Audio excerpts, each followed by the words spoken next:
Look at that, Chris Beecham, first one in the house again. With a close second by Rick Shaw. Hey, how you guys doing? Good to see you. Thanks for coming in. Oh, looks like we lost Rick. Or did we? I don't know. Doesn't matter. Cheesy, what's up, Cheesy? How are you? So nice to see you.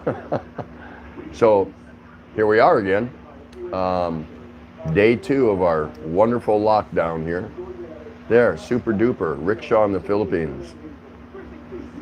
Good to see everybody. We'll get started here in just a little bit, not too long. We were listening. Dave and Manny, hello, how are you? It's nice to see you. We were listening to the news tonight, or in fact, we still have it on over there on the TV, and we're trying to figure out if President Duterte is going to declare a house lockdown.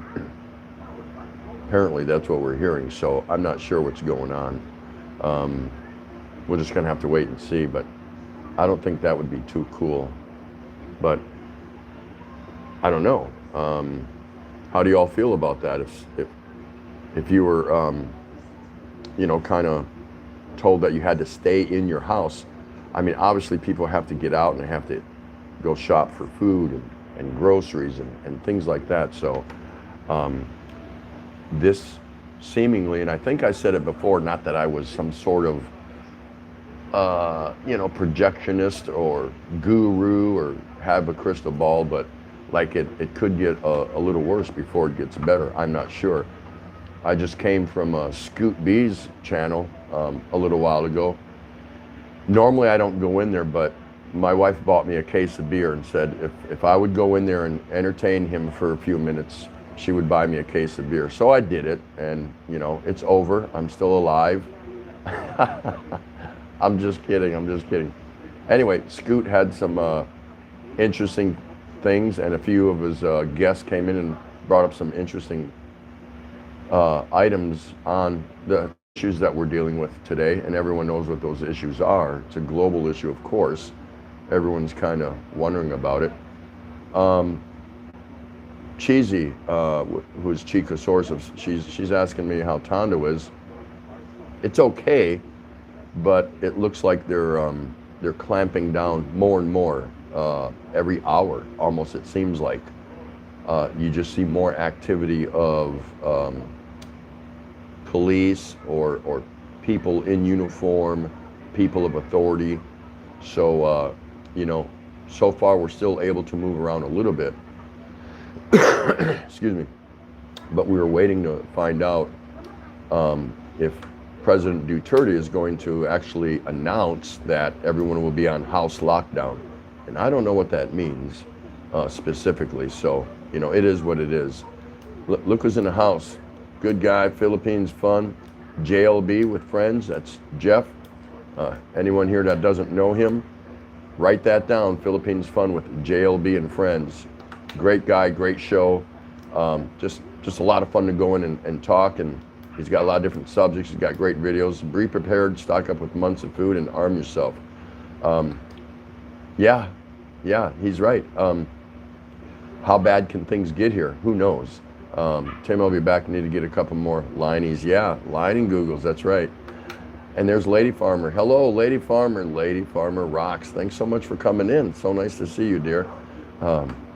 So anyway, we're just wondering if we're going to get an announcement from President Duterte, because today there was earlier talk that he may in fact come out and announce some sort of house lockdown, like you got to stay in your home, you can't get out or be out. And I'm sure there's got to be some specifics that go along with that. We just don't know what they are. He hasn't announced it yet, so we don't know. So we've just been kind of standing by waiting to see what we hear. My question to all you fine folks, and I have a few of them, just for fodder, just for something to talk about. What if this thing continues on for some sort of duration, some time? What would be your short term? What would be your short term goals or objectives? And then if it really goes on for a while, what would be your long-term objectives? Do we give that any thought? Should we give it any thought? I just thought it'd make for interesting conversation, because it is something to think about. You know, we just don't know what's going to happen. So Lady Farmer says they are locked down there. Dave and Manny, hey, Tiny Tim, haha. Tiny Tim, you can get away with that once. No, it doesn't bother me. You call me anything you want, just don't call me late for the last call for alcohol. You know what I mean? You have a new nickname by the trolls. You're now called Tulip. I voted for ukulele, but I was outvoted. Tiptoed through the tulips won. Nice. That's fine. That works for me. It works for me. Tell all those voters to come on this show and to visit some of my other friends, like you, if you have a channel, and visit them too. So you can call us anything you want. Doesn't hurt us at all. Not a hate channel. We're pretty easy here. We're pretty cool. So Cheesy, or Chi-Cosaurus, I call her Cheesy. You can't. No, you can't. Even in Olongapo, they're locked down. And actually, what was it? It was earlier this afternoon, Philippine time, and it's a little after 7 now, where they declared Luzon, which I didn't get that. Luzon was on total quarantine. Well, I'm pretty sure that should probably apply to all the islands in the Philippines, and many countries are doing it anyway. So it doesn't really matter. It's gonna end up happening that way. So it is what it is. No big deal. Christopher Beecham, it's too late to stock up here if you haven't already. No lockdown in Australia yet. Schools are still open. Here, schools are closed until at least April 14th, which really, you might as well say they're closed for the year, because the end of the school year is upon us. I think the end of the school year here actually is April. So are they going to be made to make it up, that lost time? I'm not sure. I don't know. You hear different things, but until something is actually mandated, I don't believe anything I hear. So we'll see what happens. It's no big deal. So hello to Asawa Kano 38. Nice to see you. Scoot B says, send them to me. I listen to Tim, so what does that say about me? Oh my God, I'm crazy. That's right. That's pretty funny. So I wanted you all to take a moment and just think about that for a minute, what I asked earlier. Should this continue for some sort of duration, a long time? What are your immediate goals in the short term? And then are you thinking about what your goals would be for the long term if this persists and it continues to go? Let's see. Another thing to think about is what about is anyone given any thought to some sort of chaos, if chaos ensues? I mean, it's possible. Not trying to put fear in anybody, but it's kind of something to put on the horizon, in the back of your mind. What would you do? Are you prepared for any chaos? It's kind of happening now to a degree in different parts of the world, but I'm suspect that it probably could get uglier before it actually gets better. It's possible. We're just going to have to wait and see. Yeah. So let's see. Rickshaw Philippines says my daughter has school tomorrow. Oh, so, but Rick, you're outside of Metro Manila, I think, aren't you? Just barely, or something like that. Scoot says this will be a while from what I've read. Yeah, I don't think they do these things and then all of a sudden the quarantines and the bans are lifted like in a few days to a week or 10 days. No, I don't think so, because that would indicate to me that they actually have their arms around the situation and they've got something figured out. I don't think that's the case, so I think this might go for a little while. I hope it doesn't. Let me tell you this, and I said this earlier on Scoot Show. My wife Ray is already being hit up for cash loans from neighbors, people that know us, you know, and I thought it would take a little while before that happened, but I think there's a lot of people that are in fear that their breadwinner of their household is not going to be able to commute and get to work. I don't know that for a fact, but I think that's the general consensus or the feeling here, that many of them will not be able to go to work because of all the checkpoints, or their employer has told them not to come in because they want to comply with government recommendations, or who knows, I don't know. But so they're starting to come out of the woodwork, and they're actually starting to ask her for loans. And the loan amounts are amazing. They're asking anywhere from 1,000 pesos, 20 bucks, to 40,000 pesos, and a lot in between. You know, I think I'm probably the wealthiest guy here in my barangay, probably in the next 7 barangays. No, I'm sure there's a couple Filipinos here, a few that got some pretty good money or whatever. But so yeah, people I don't even know, and people she knows maybe in passing, or she knows them through somebody else because somebody knows my wife, and so I don't know. It's just really weird. So I expect more of that to happen. And man, as much as I like to help anyone I could in desperate times, I don't think I'm capable of doing that, and that could be a big mistake. So that's why I came back and asked you guys about what the possibility of maybe, if things really break down, any kind of chaos that might ensue during these tough times, these unsure times. So anyway, you know, I didn't open this channel tonight to make a bummer, but I did want to have a couple topics to discuss. Something that's on my mind a lot that I kind of feel for people is, what about all the people that are unable to work, not only in this country, but everywhere? When they're asking employers, the governments of different countries, try to get your employees to work from home, how does a server in a restaurant, or a bartender, or a maid at a hotel, or a cook at a restaurant, or a taxi driver, Uber or Grab driver, how do they work from home? Not possible. That's just not going to happen. So we'll see. Rickshaw Philippines, same here. But the Rickshaw Bank of Philippines is closed. Yeah, we are going to be looked at, my wife and I, with big eyes, over the next several weeks, because if the breadwinner is unable to transit and commute to their job for whatever reason, it's going to get tough. We'll see what happens. Welcome, Gerald Liam. Hey, nice to see you again. Thanks for coming back. And Gerald says, when I come to Quezon City, I choose a condo attached to a mall for the great shopping and armed security. It was a good decision, I think, especially the supermarket. I did 4 big trips in the past 2 days. Yeah. But you did that not knowing this was going to happen, I think, correct? Correct me if I'm wrong. You made that decision then, and it's paying off for you big time right now. So there's nothing wrong with that. And then one more question I wanted to ask everybody, my 15 million panel members here, is what are you willing to sacrifice if this goes long term?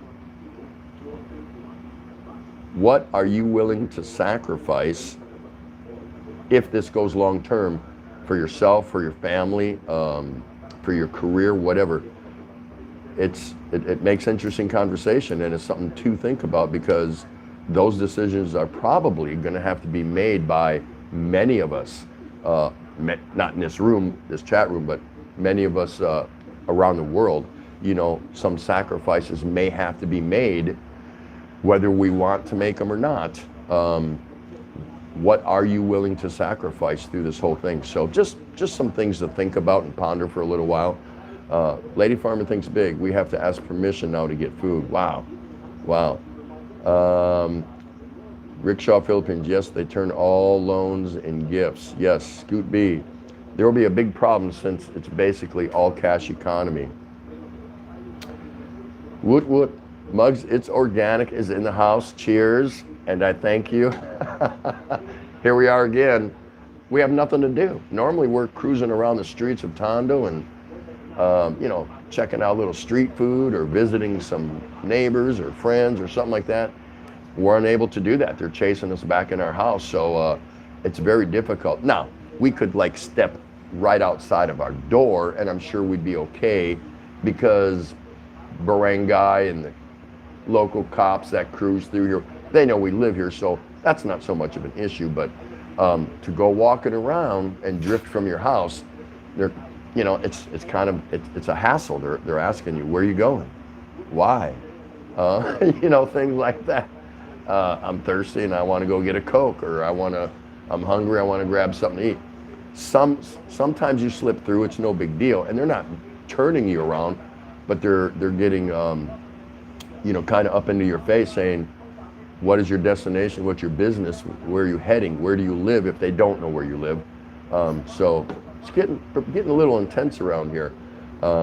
It's just the way it is.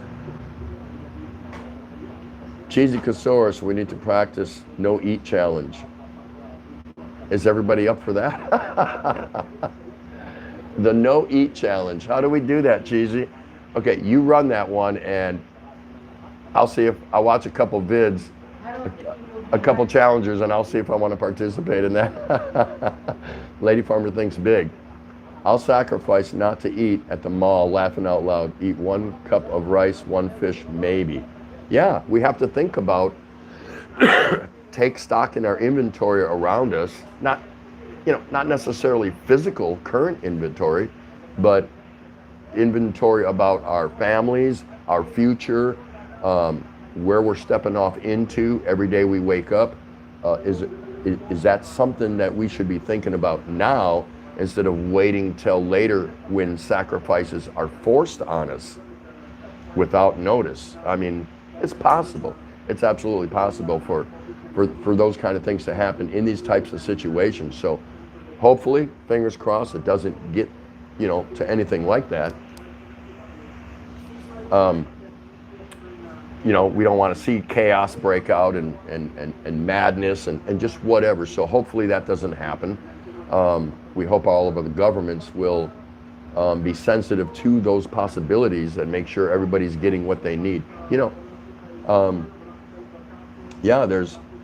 There's like Scoot said earlier, I think that Scoot said it, there's no, it was his guest, Acrobat, and he kind of has a point. There's people that can afford to and have the money to hoard and buy everything as much as they can, things they really don't need. What about the people that can only shop every couple days or every payday? That's going to be tough on them. That's going to be more difficult on them if the store shelves don't get replenished and stocked. The ones that don't have the money to go out and stock up for 2 or 3 or 6 months or whatever, they're going to have it tougher because of the ones with money that are just totally emptying the shelves. So just something to think about. I don't know. Gerald Liam, whilst 11 dead here is bad, it's worse in Europe with 2,000 plus dead in Italy, so staying put here is not a bad choice, especially if the harsh measures being taken by 2:30 kill the outbreak. Yes, yeah, I get that. Yeah, nobody wants to be the highest one on the list with the fatalities or whatever. Nobody wants to be in first place on this as far as fatalities and deaths. So that's a great point. David Miney, hello, Asao Kano, I can still see him. He has a camera on his phone. Scoot B. What happens when there's no fish, rice, and veggies left there in the city? Yeah, it's going to be tough. It's going to be tough if something like that happens. Chris Beecham, Tim, you might have to cut back to 1 beer an hour.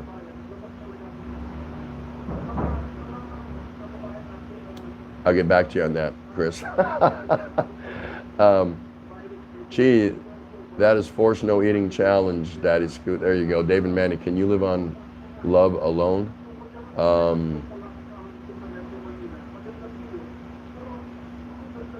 No. Love helps. Love helps, but love alone, I don't think you can sustain your metaphorical conditions and things like that. But yes, you definitely need love. You definitely need love.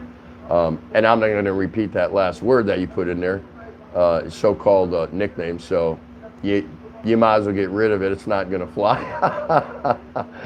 Check out the Rileys in the house. How you doing? What's going on? Thanks for coming out. Everyone go and do that. Do just that. Go check out the Rileys. Great show, great people. Lady Farmer Thinks Big. As a farmer, I make sure I'll have veggies, and farm is near the sea, so I'll catch fish and get more oyster. Yeah, because 1 + 1 makes 2, and 2 + 2 makes 5, No comment from Tim, loves San Mig. Scoot B, Tim, I brought up this question. What about those people that need prescriptions or the ones addicted to drugs? This whole issue is going to open up such a huge can of worms. There's no telling. We can conversate about it. Oh my gosh, day and night. You can run from one live stream to another. You can go on all the news feeds and all the news shows, news hours, and all this, and you're going to hear so many varied opinions. Who's the expert? Who really has their arms around the whole situation? I don't know. Some will tell you that this is just one big kind of fake news panic alarm that is not necessary. They might be right. They could be right. I don't know, because I don't claim to be the expert.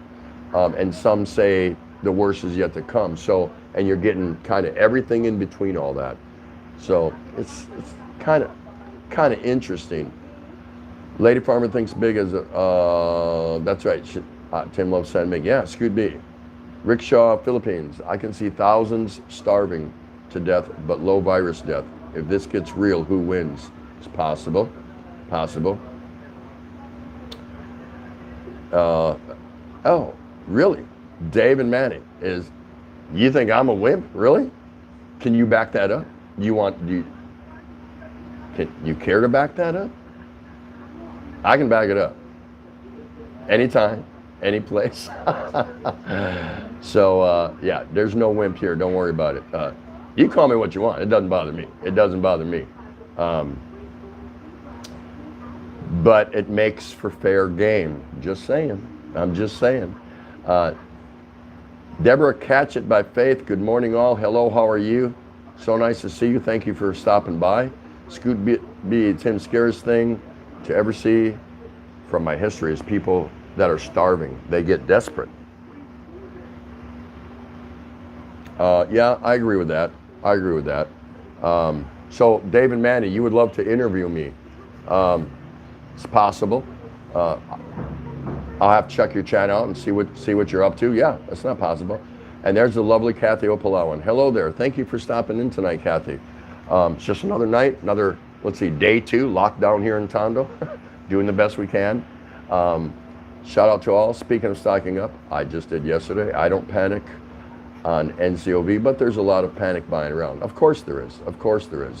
And hopefully it turns out to be a false alarm as far as the panic buying. You hate to see that, especially with the people that have money, like I said, that can buy so much stuff, and then those that can only buy payday to payday, they're the ones that are going to end up hurting, and I don't like that. I think that's a bad thing. That's just my personal opinion.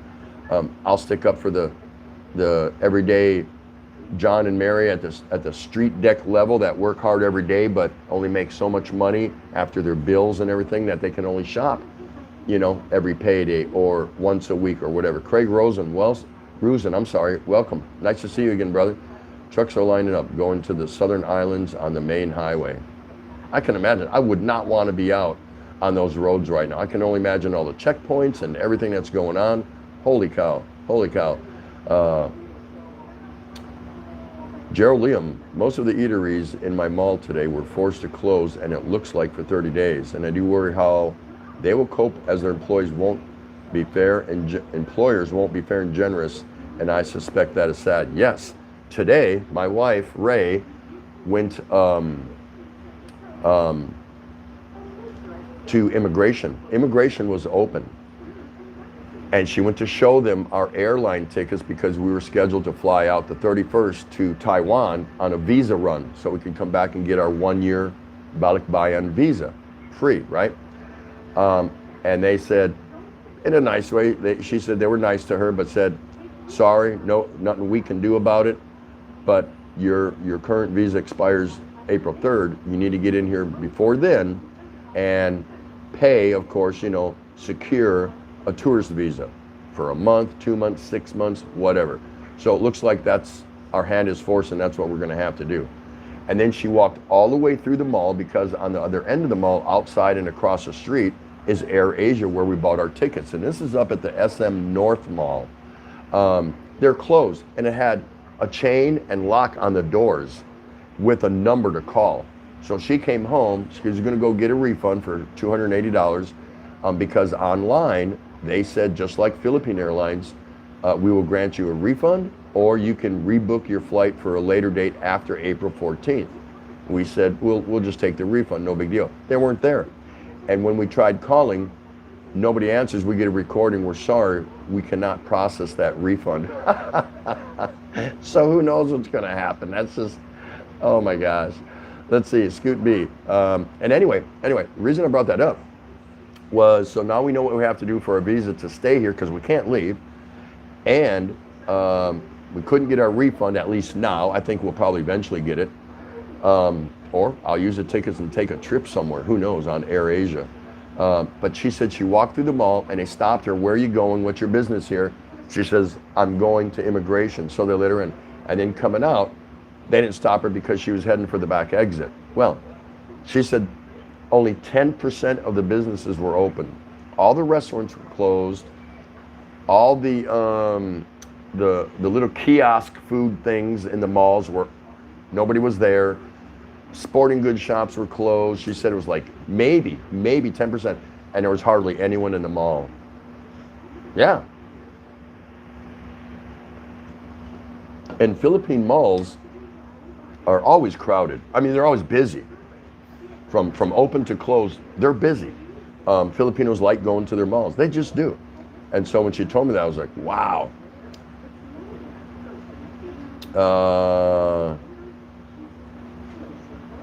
Let me just catch up here saying, okay.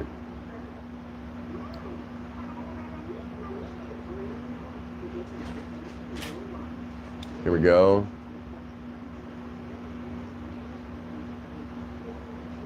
Hi, Kathy, again. Thank you for coming. All right, Scoot B, Tim, tell them, just because you like to wear a dress doesn't make you wimp. That's right. That's exactly right. Craig Rusin. Okay, I already read that one. There you go. All right, now, hi, NIMJ. Nice to see you. Thanks for coming out. Lovely lady. Guys, go check her out. Everybody, give her a shot there. David Manny, not all wimps wear dresses, Scoot B. There you go. He's just waiting for me to block him, but I'm not going to do it. I love trolls in my chat room. Man, do I love them. I love them. God. Do you got any friends? Send them over. I'm not going to badmouth you or nothing, but game will be on. I'll tell you that. It's going to be on. Muggs, because you're not going to ruin me, dude. It's just not going to happen. Nice try. Muggs is organic. Better safe than sorry. That's right, Muggs. That's exactly right. Pinoy Ahoy. Hello. Welcome, my friend. Thanks for coming in. The store should limit the number of any one item you can buy. I think to a degree, yeah. Who needs, a van full of toilet paper? Where, or whatever, all these stories I'm hearing. I'm like, where does that come from? Where does that come from? I don't even get that. Muggs, I just started growing vegetables on our rooftop. Oh, see, now she's planning for the long term. Because remember, I asked that question earlier. What are we going to do in the short term? And then if this lasts longer, the long term. We have to have a plan. We have to have a plan of action, or at least some ideas. It doesn't mean we get to implement the plan.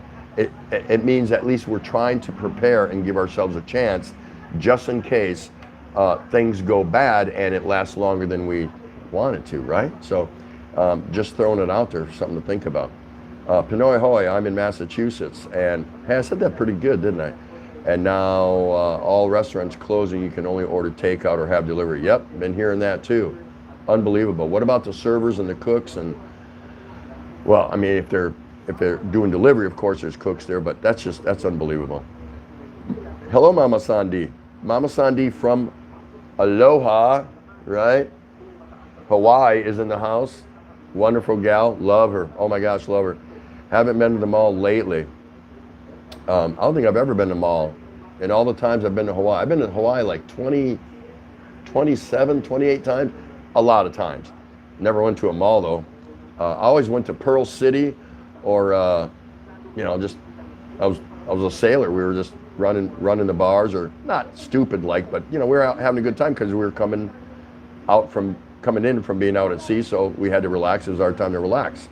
Pinoy Hoy, Filipinos like going to the mall because they can get air conditioning. Well, of course. I wasn't going to let that cat out of the bag, but that's just the way it goes. Mama Sandi, and it's summer there. It should be filled with people, but it's understandable because of the current situation, no? Yeah, I would say so. I would say that's a correct statement, Mama San. Hey, a lot of cool people in here. So make sure if you recognize a name, or if you see a name you don't recognize, be sure and write it down, get your little piece of paper and pen, and go visit that person. Maybe two of them, maybe two. Say, hey, I don't know that person. You don't just go and hit the subscribe button right here. That does no good. Go watch a video of theirs. If you like what you see, then you can hook up with them. That's the way to do it. It could open doors for you. I'm always going to say that. It's just, that's what I found out. So check out the Rileys. Hello to Bill and Mercy, if you're both there. If not, hello to the Beard. We drove by Jollibee's. It's closed, but the McDonald's is open. Yeah, you're going to see all kinds of different things that we have to prepare for. And I says, hello, Sis Muggs. Mama San's trolling the trolls. Yeah, she's good at that too. She's really good at that. So, Big E, look who's in the house. Big E, can you badmouth me for a bit? Yeah, you better believe I can. Am I gonna do it? Nah, I don't do that to brothers, man. Sorry. You send a case of beer over here, special delivery, and I'll say some real nasty things about you. How's that? Deal? I think that's a good deal, right? Wow. So Mama Sandi, hey, here in Hawaii, yes. TP is a necessity. David Manny, I am not a troll, TT. Where's your sense of humor? I know you're not. You really thought I thought you were a troll? Come on, give me a break. But I told you when you started with the tulip thing, stand by, right? Right? So, no. Yeah, we're good. We're good. Dr. Love is in the house. Dr. Love. That would be Biggie and Cebu. JG, my brother, but not from Scott's mother. That's a fact, let me tell you. How you doing, bro? Nice to see you. Thanks for coming by. JG's over there in New Jersey. No, he hates when I say that. He's in Brooklyn. And he loves the pizza here in the Philippines. That's all I know about him. I don't know nothing else about him. Let's see, Mama Sandi, big loss of revenue. Yeah, can you imagine the revenue around the world and how many industries? Tourist industry, airline, cruise ship, theme parks, vacation spots. Oh my goodness, it's just the rippling effect. Will we ever recover as a globe, as a planet? The rich might, I don't know. And I don't got so much against the rich. I guess somebody's got to have a lot of money. I wish it was me, but it's not. So that's cool. That's cool. But I just wonder. James Olger in the house from Jen's family. Nice to see you. Thanks so much for coming by, my brother. Nice to see you. Hope your family's doing well. Hey, Two Beers, what's going on? Nice to see you too. Wow. See, there's so many cool people in this room. So many. If you don't know somebody, go find out who they are. If you don't like their content, you don't hang with them, they're good. Everybody in here is good. Nobody here is holds a grudge or anything. I said, right on. Thanks for checking me out, and see you somewhere on down the road, Jack. See you on down the road, Jack, right? Chris Beecham, sooner or later, everyone here in Australia should have plenty stocked up at home so no one will go to the shops. Yeah. Pretty soon their houses will become the stores, the little 7-Elevens, right? The little mini marts. That's right. Dave and Manny, Aussie humor is different to USA and Filipino humor, and it makes it hard to communicate in humor. You should know Filipino humor is absolutely different. Filipinos don't have any humor. I'm telling you that right now. It is so hard to get because every time you, even if you talk slow and you do some Taglish, that's Taglish, of course, is where you start out in Tagalog, the middle of the sentence is English, and then it ends in Tagalog. That's called Taglish. Even if you break it down for them and explain it, even if you write it down for them, they just don't get jokes. They're not very good at it. That's my experience. So it's actually delightful when a Filipino or Filipina laughs at a joke. And not all. Some are well versed in it. That's fine. Okay, so Duterte is on now make an announcement to see if we are going to be in house lockdown, meaning you have to have a special reason to leave your house. So we're listening in on that. I'll let you know if anything happens with that. Kathy O'Palawan, this virus is not black plague to be afraid of, yet not the reason to think that we're safe, lower our body's personal defense. True, that's right. You have to take the necessary precautions. There's no reason not to. No reason not to. Great point, Kathy. Pinoy Hoy, cheesy, or just cheese. I think cheesy. Biggie Cebu, saying hello to Pinoy. Mama Sandy, please humor me. I am humorless. There you go. You don't count. You've been in Hawaii for so long. I'm talking your average broken English or average English speaking Pinoy Panay. You can't just rattle off a joke and expect them to go, ah, ha, ha, ha. No, they just kind of go, and they look at someone next to them. Ano sabi mo? Ano sabi? What do you say? So, anyway, I'm just talking about a random joke off the cuff, you know. Just my experience. Pinoy Hoy, I'm better now, Chi, that you are here. And of course, you are better, Pinoy, because you are here in my house, right? Let's hope so. Hey, Clay, what's going on? That would be Clayton, but he likes to be called Clay. Hey, Tim, it's Clay. I went to Walmart in Hawaii, and there was no canned goods. That's because Mama San D bought them all. So if you hook up with Mama San D, she's in here, she'll sell them to you for a price. No, I don't know that. James Olger, Tim, I take 2 beers. See, James says, take 2 beers and call me in the morning. Bigging Cebu, only if I can drink that case with you. Deal, brother. And then we can sit here and bash you together. You can sit right here where my wife usually sits, and we can both bash you on the live stream. That would be priceless, wouldn't it? Craig Rusin, it's the best thing about being Filipino is that you can survive through the toughest times and nothing changes. Yeah, these people have been through a lot. Their history shows it. They have absolutely been through a ton, through many generations, and they're still clicking, they're still going. So maybe we can take a few pointers from them, you know, a third world developing country, because the Philippines is still classified as a third world developing country. But you know, I have met some of the most intelligent, superior mind thinking people here that I've met in my life. There are some stupendously intelligent people there, just fabulous. But that stigma is there, and I think that's based on the net worth of the country, their GN, their gross national product, and their budget and stuff like that. You know, infrastructure, things like that. But now these people are highly developed. Make no mistake. Malo's 1963. Good day, TT, and all the chat. Hey, everyone, shout out to Malo's 1963. Thanks for coming back, man. That's all right. That's all right. Mama Sandy wants to know which Walmart, Clayton. Oh, wow, thanks for the blue jacket. I prefer to be half-naked. Dave and Maddie. Sorry, but you have a new name, and it could take over Biggie and Cebu title if you are not careful. Inside info is you are So live with it, buddy. No, my objective is not to take over Big E, if that's what you're implying. My objective is to be Tropical Tim in the Philippines. Nothing more, nothing less. You got to carve out your own niche. You know what I mean? You got to make your own tracks and plow your own path through the snow. That's just my philosophy. Pinoy hoy, the amount of toilet paper people are buying here is physically unable to use it all. So you know what we used to do as kids for Halloween? We used to go toilet paper people's trees in their yard as a prank. It's kind of like a dare. I dare you to, I'm talking about kids, we were 8 to 10 years old. We'd take rolls of toilet paper from the house and we'd throw them up and it'd crawl over a branch and we'd grab it again and throw it up, and the next morning you just saw all this flapping toilet paper and all the tree branches up and down the neighborhood. Long time ago.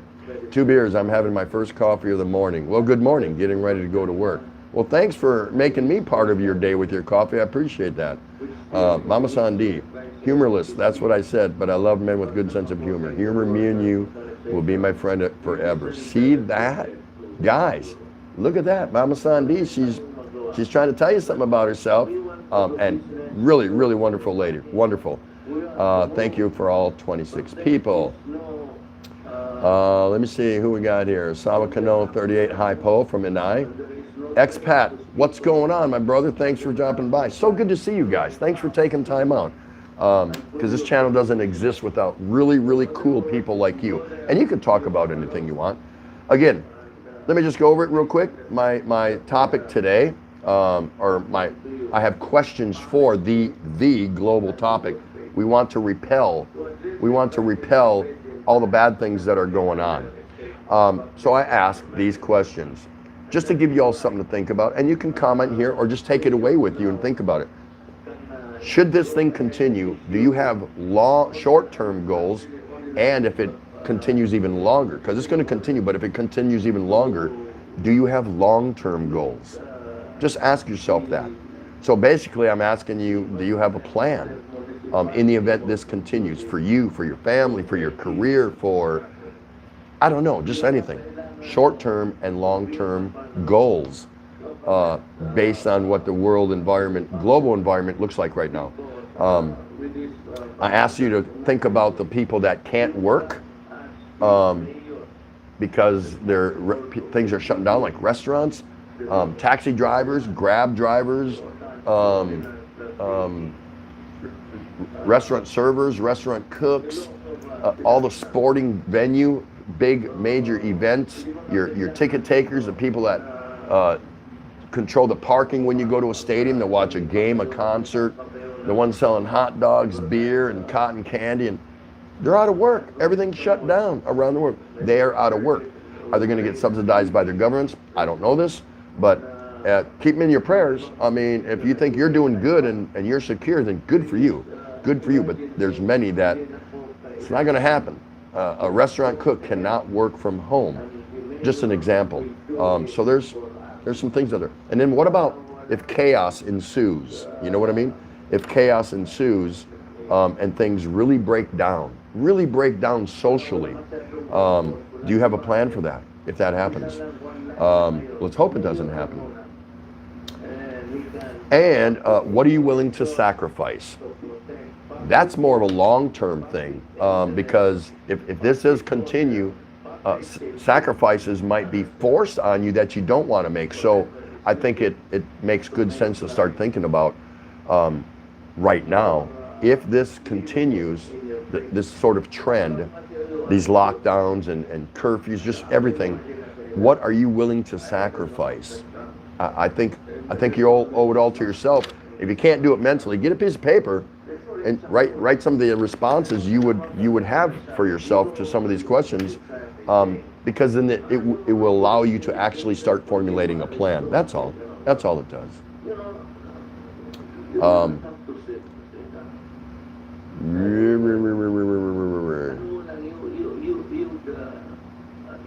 Oops, I don't need that. Go away. There we go. Wrong button. Okay, next time I'll do in Tondo. Maybe we'll need 2 cases. Yeah, Yes, definitely bring 2 cases, Biggie, but what are you going to drink? Just saying. Okay, Duterte, President Duterte is talking right now, so I'll get some more information and I'll let you know. Ronnie Lott, hello Ronnie Lott. He says, hello Tropical Tim, love your videos. What do you think about the VA in Manila? Just came from the States last month. How are the doctors there? Any problems you have encountered? If you did watch my video, about a 35-minute video on information on the VA clinic in Manila, you can only use it if you have a service-connected disability. And as far as what do I think about it, I think it's wonderful. It's staffed by all Filipinas and Filipinos, and they're really nice, and they're really outgoing, and they're really smart.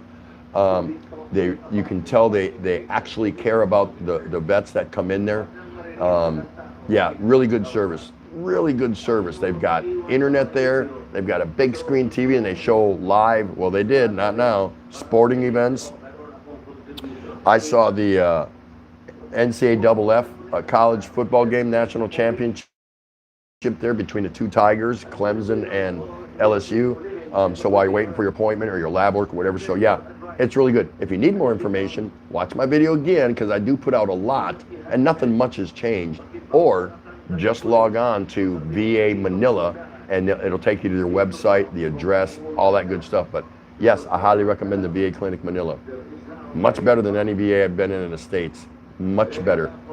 Much better. And not to downgrade the workers that work in the VA clinics in the States. They're just overburdened. They're overtasked. There's just not enough of them for all the vets that are out there that need those services. Expat Prepper, Dave and Manny, hey, great to see you guys again. Expat Prepper is saying hello to Muggs. Clay, the Walmart in Mililani, okay, that's in Hawaii. Cheesy, what's up, Dr. Love? Dr. Love. Dr. Love is in the house. So if you're feeling down and out, hey, turn on my slow jazz music, some Barry White. You need to tune into Dr. Love. Oh, man, that's funny. That is funny.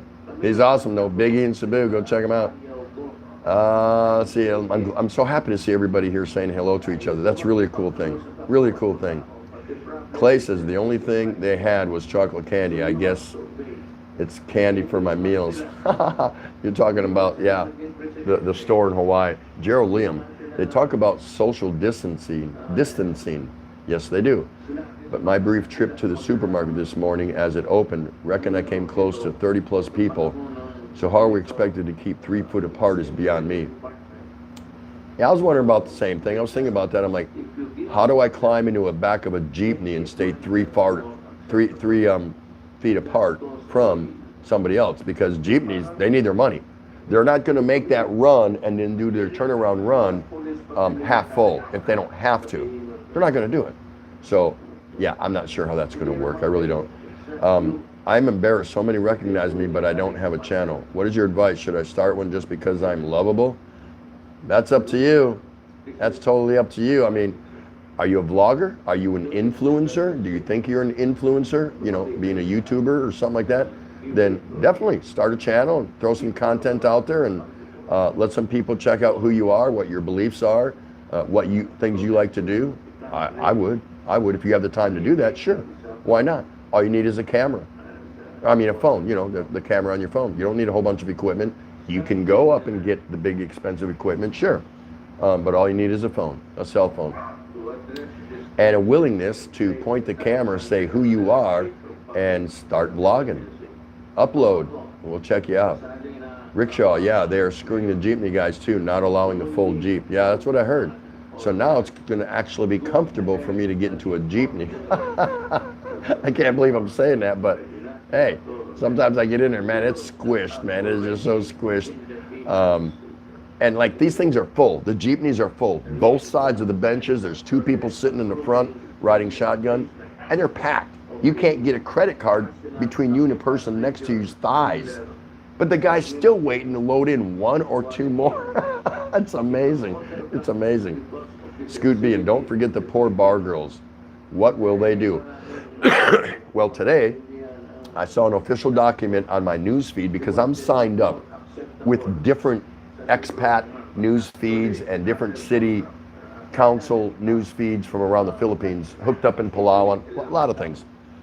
And today a memorandum came down from the city of Angeles City, where the infamous walking street is, up by old Clark Air Force Base. Now it's called New Clark City. And the directive was to all establishments that feature, bars, beer bars. These were specific how they called them out. Bars, beer bars, KTV bars, e-machine, meaning the paysonettes, a whole bunch of different kind of places they called out and said, effective immediately today, you're closed until further notice. You're closed. They just close them down. So look how many people are out of work there. Not just the bar girls, but all the street vendors there, because it's packed with tourists and sex pats and, oh my God, sex tourists or whatever. But there's nice people up there cruising around too, just to take it all in and look at it. So there's a lot of people going to be out of work. Wow. I can only imagine how those places are going to change over time. Expat, nice to see you here too from Chi Casore's 2 beers. We are partially ready. Got enough food in the deep freezer out in the balcony that we could eat for 3 months at least. Being married to Filipinos taught me that I don't need toilet paper. That's right. Not here you don't. Well, not anywhere.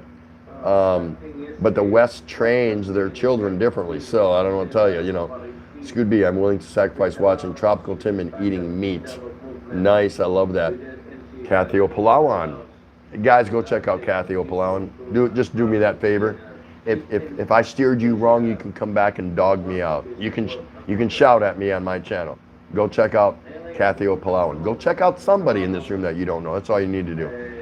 She says, Tim, I'll just be on background editing my vids right now. You go right ahead, dear. No problem. No problem. I know you'll be there.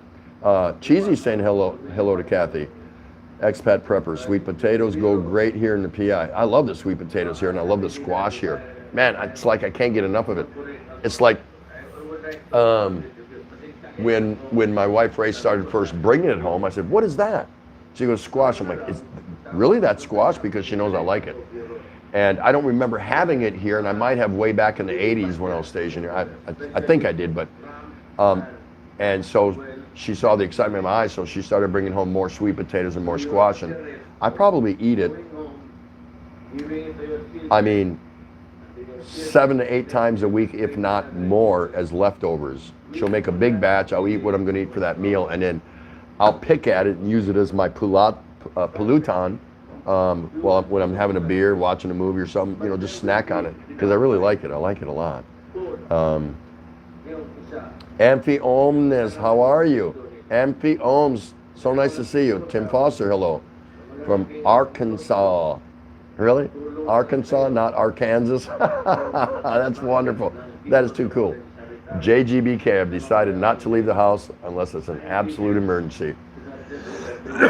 Pretty sure them cats are going to need food, so and you need a litter box material, so that could be an emergency. That could be a bona fide emergency, JG. Everyone go check out JGBK. He's got a great live stream every Tuesday morning, Philippine time, Tuesday evening, United States time. You're going to like it. He just runs a really cool channel. He's got some videos, but his live it's alive. It's pretty cool. He does do yard streams, so you can go on there and you can talk smack and risk getting booted off the planet, but definitely worth going and seeing. So if you do not know JGBK, this is not just a plug. I don't plug just anyone. Go check him out. You'll like it. What did I do? Okay, 2 Beer says, I just tried the live stream of GMA, but could not follow the English translation rolling across the bottom of the stream. 90% of the translation is in English, and I'm not familiar with. Yeah, if I could turn the camera, she's sitting right in front of the TV, so she can keep it down so we can talk, but she's listening in because he's there. He's talking right now. He's at the podium talking, so we're going to see what's going to happen. I am not going to like a house mandatory lockdown. That's going to suck. She's nodding, thinking that's what he's coming out and saying. Biggie and Cebu, JGBK, be careful. Hope all is okay with you. Thanks, E, you as well. Hell, all of our friends here as well. Yeah, there you go. Craig Rusin. Right in the back of the roof, it's half price for foreigners. Jeepney, that is. Yeah. Hey, do any of you know that I actually drove a Jeepney and picked up and dropped off passengers? That's right. And I took it a long ways. I took it from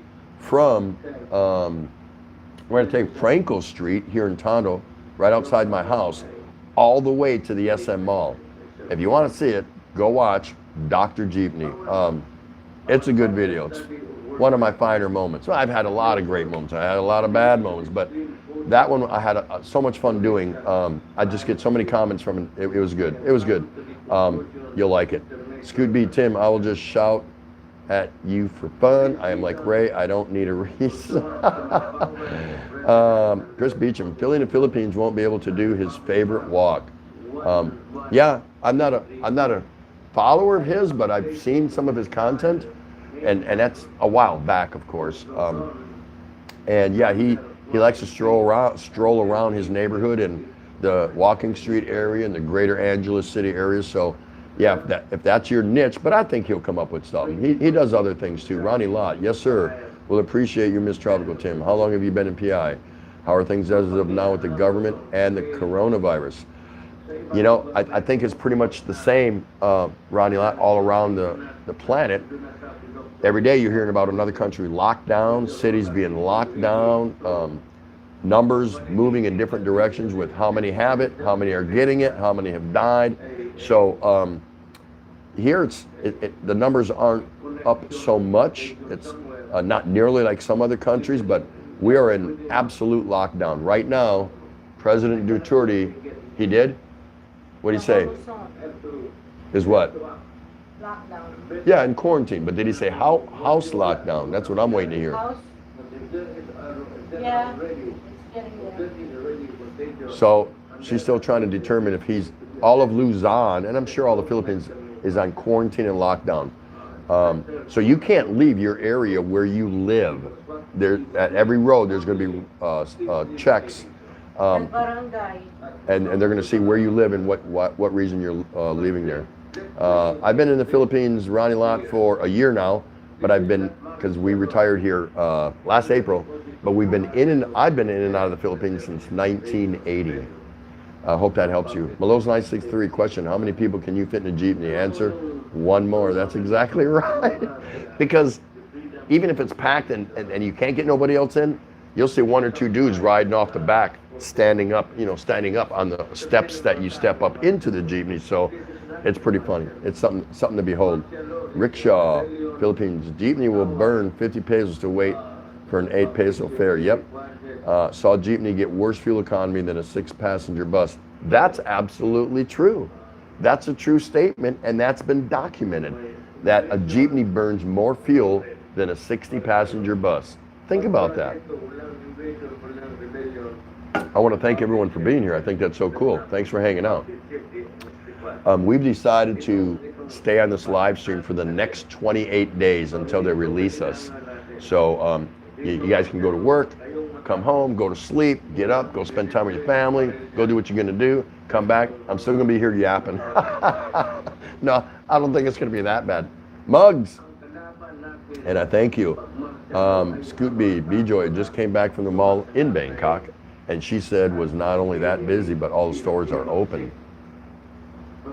So it's not busy, but the stores are open. So people are quarantined or taking their own self-precautions, I would think, something like that, yeah? 2 beers, Malo 63, about 17 inside, 12 on the roof, 8 hanging off the back, 5, 7 hanging on each side. Oh, my wife is saying she doesn't see thumbs up. Whoa, you guys better get on it, because if you don't, I'm going to get booted off this channel, and she's going to sit down here and talk to you, and you don't want that. She's going to dog your world. 2 Beers says, the drivers of the Jeepney will not let anyone sit on the hood, though. No, because they got hood ornaments on there. Yeah, unless you're dead, they might throw you out there, let you be a hood ornament. That's possible. I don't know. Scoot B-Joy bought face masks at the mall and said they have them on sale, 30% off. David Manny, hey, 2 beers. Canadians can't handle their drink. Ooh, that sounds like a call out there. I don't know. Amphi, I'm just here. Yeah, I see you. To support. That's nice. You don't have to say anything, but if you want to, absolutely come in and say something. Love to hear from you, but you can sit right there, dear, and be happy and do whatever else you're doing. But by all means, if you want to come in and say something, please do. Scoot B, 2 beers. They do out in the province, if it is a last run, I've seen 10 or 12 on the hood. Yeah, I've seen them where they've loaded them up. Pretty thick. I have seen that. Expat Prepper. I was feeding my dogs pedigree dog food. It's one of the most expensive dog foods here in the Philippines. It was making my dogs sick. I found it comes from China. So if that's true, yeah, that wouldn't surprise me. That wouldn't surprise me. And I shouldn't say this live on air, but I'm not really saying anything really bad, but I'm not on par with Chinese and their philosophy, and I ain't got nothing against the average guy Chinese or average gal or something like that, but culturally and you know, I've got my own personal hang-ups and objections with Chinese government and how they run things and how they run their people, and that's just based on years of knowing things and reading things and hearing things and seeing things. That's just my own opinion. I'm not up to par with the Chinese culture or people. So yeah, when I hear something bad coming from China, I tend to believe it before I actually hear all the figures, and that's a bad thing. I need to make sure I have the facts before I put anyone down, and I don't like go around putting down Chinese, don't get me wrong, but I just don't care for them that much, because the ones I've met, I've never gotten along with. Not that I had any arguments or fisticuffs or nothing like that. There was no true attempt, in my opinion, for an understanding. Does that make sense? I never could get anything going with the Chinese that I have met. And I've met plenty. Below 63 just gave you a thumbs up. Yeah, see, honey, I told you they would. 2 beers. She's watching ABS CBM. Yep. Yeah, TV Patrol. Yep. He's still talking. He gets long-winded. I was going to be his relief, but he says he can handle it. So, JGBK, my tenant said, filthy, dirty trash. Slid, filthy, dirty cash under the door. I will have to sanitize it before I touch it. Yeah, sterilize the money. You know, that's a good point. We all get our change at the store and that, and you know, that money passes around. It's never getting sanitized. When is money ever getting washed or sanitized? We touch it every day. We touch it every day. It is what it is. So it's something to think about. Something to think about. I've always thought, I've been a believer that money, you know, cash is gross. Money is gross. I hate touching it. You see you know, I don't know how much tips, how many times I've left tips at different sorry stores or the fish market or something like that, because you know, I try to get them to round it up to 100 pesos, 300 pesos, 500 pesos, 1,000 if I'm buying big jumbo prawns or whatever. And you know, they call me the price, and I give them the money. I tender it to them, a 1,000 peso bill or a 500 peso bill. And then they got coins out of their apron. God, man, where did all them coins? How long they been sitting there? Who did they get them from earlier in the day? And they give me these dirty, crumbled up 20 peso bills because they're trying to give me my change. I'm just like, I reach for it and I go, yeah, give me one more tilapia. Can I get one more tilapia? Or you can just keep them. I don't want that crap. I don't want it. It's nasty. It's so dirty. I have a fetish with cash. I don't like it. It's so filthy. It's so filthy. And I am quick to wash my hands. I'll even tell my wife when she comes home, and I know she just went out and bought something, market, whatever, and she's carrying cash. I'm like, please wash your hands. Don't touch my food. Don't start cooking my food until you wash your hands. So thanks for bringing that up, JG. I appreciate that. Get with the program, JG. 2 beers. I don't know about that. I'm not a drinker. Ronnie Lott, okay, that's fine. Ronnie Lott, oh God, thank you, Miss Tropical Tim. I appreciate your honesty and personality. I love it, man. I just did 17 likes. Shout to your wife. All right, shout out to you, honey. There you go. Faisal M, hello. Welcome to the show. How are you? Why you choose Philippines for retirement? What's special? Number one, first and foremost, this is where my wife is from. My wife of 38 years. May 5th, we'll have been married 38 years. September marks our 40th year we've been together. She followed me through 2 careers, a Navy career and my civilian career, each one 20 years in the States. And when I came here, I personally fell in love with it. I think I fell in love with the Philippines back in 1980 before I met my wife, or I knew I was going to marry my wife, something like that. It's just something that got into my system, and I could never forget it while I was still sailing with Uncle Sam's Canoe Club, the U.S. Navy, for the remainder of my career. And doing my second career, I always had a little something about the Philippines in my mind. It's economically viable, and being economically viable is a good thing. I can afford to live in the States, no problem, no problem. We were living well there. She was working. She's a U.S. citizen. She's been working for 25 years. But I love the Filipino people. I can't say that without enough emphasis. I really love the Filipino people. I just like being around them. I really do. I don't mind hanging out with a Westerner when I run into them, when I go to the mall or visit my buddies up in Clark, Pampanga, or whatever. That's all fine, but I've seen enough of them. I've seen enough Westerners for a lifetime. Palawan is still good. I just talked to Kuya.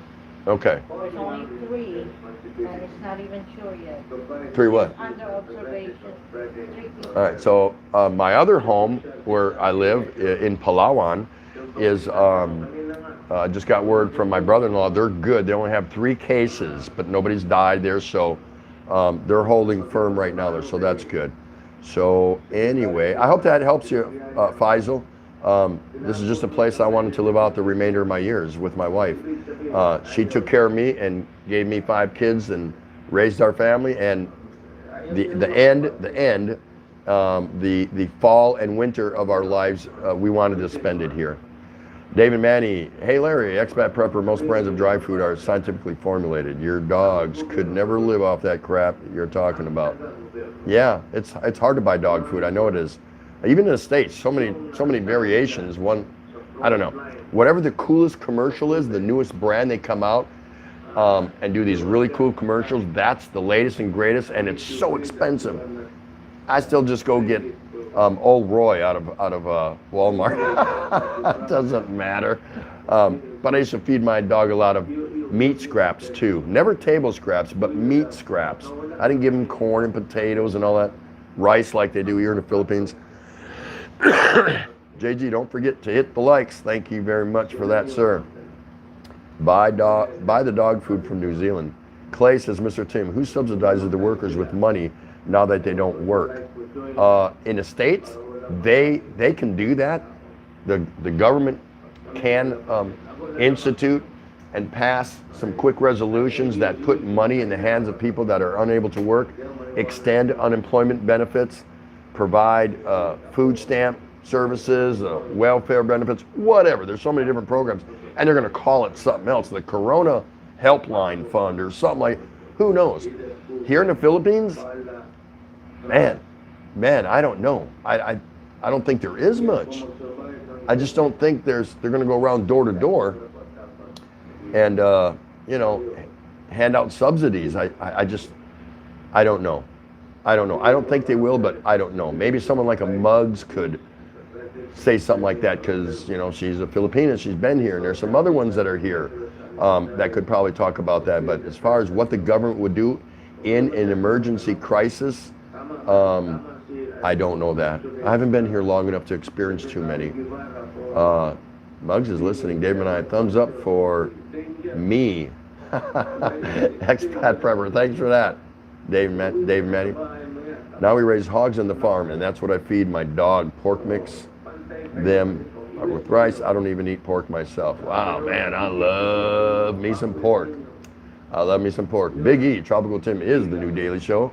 I think he should do this every day. The Daily Show. Hey, yeah. I appreciate that, Big E. And I'm going to be waiting for them 2 cases when you come over here. That is going to be the raunchiest live stream anyone has ever seen. It'll be epic. It'll be epic, that's for sure. Big E says that I am awesome at this. You know, I just want to be good. I want to be good enough that people will want to come back and say hello and meet some other people. I want this to be the place where friends meet friends. That's it. Real simple. Help other people connect. If it does something for me as far as grow my channel and things like that, is that a big deal for me? No, it's not. But if I get rewarded for my efforts, yeah, you know, that's cool. I'll throw a party for that someday. Like, wow, all that hard work and this is where I got to. So that's fine. I think my biggest worry would be, can I keep it fresh and alive and active and engaging for the audience? I really do. Because you people out there in Tropical Tim TV land, you're the ones that are going to decide whether, yeah, you know, I don't really want to go back there. That's kind of boring, or it's old hat. He talks about the same old things all the time. Yeah, that's where the catch is. That's where the trick is, as far as, can you keep it fresh, and can you take criticism from those that are inside this camera here that I'm looking in, when they want to criticize you. Sure, absolutely, I can take it. You know, it's still it's not a family channel, but it's not a hate channel. So as long as you keep it reasonable, and I'm probably not one that allows somebody to dog somebody else out. You know, if you're a guest here and you want to chastise or talk a bunch of crap about somebody else that's in my live stream, I don't think I want that. You need to go to your own chat rooms and do that. So you can talk trash about me. I don't care. I really don't care. And I'll have my breaking points, of course, only if I think it's disruptive to the rest of the group. That's it. But thanks for that, Big E. I'm gonna try to do my best for y'all. Mama Sandy, I only carry a few dollar bills and 20 bucks for gas. Thank God we have debit cards now. So she's talking about the dirty cash thing. You know, I hate dealing with cash, you know, but we have to, at least for now, until we go to a cashless society. Do you think we'll go to a cashless society? I always like to have a vote, at least one vote every night. So everyone press number 1 if you think we are going to go to a cashless society in time. You don't have to tell me how long. Vote number 2 if you think, no, cash is king and it'll stay around forever. Huh? So I'm gauging my guess. Nothing stay forever. Hit number 1 if you think we're going to eventually go to a cashless society. Hit number 2 if you think cash will still be around, like forever. You don't have to do that, but I just thought I'd give, see what y'all think. Christopher Beecham, Aussie money is made out of plastic, so it can be washed. Get out of town. Really? No, it's not. Aussie money's made out of plastic? He's still talking. President Duterte's still talking. So, Mama Sandy, do you use gloves to touch the nozzle on the gas pump? That's a good point. Scoot B says, Tim, I had a friend that used to wash cash back in the day. I think he still has about 10 more years in jail. Is that what they call money laundering, Scoot? Very good. Very good. Craig Rusin, Chris Bills, under the pillow, Tim. Yeah.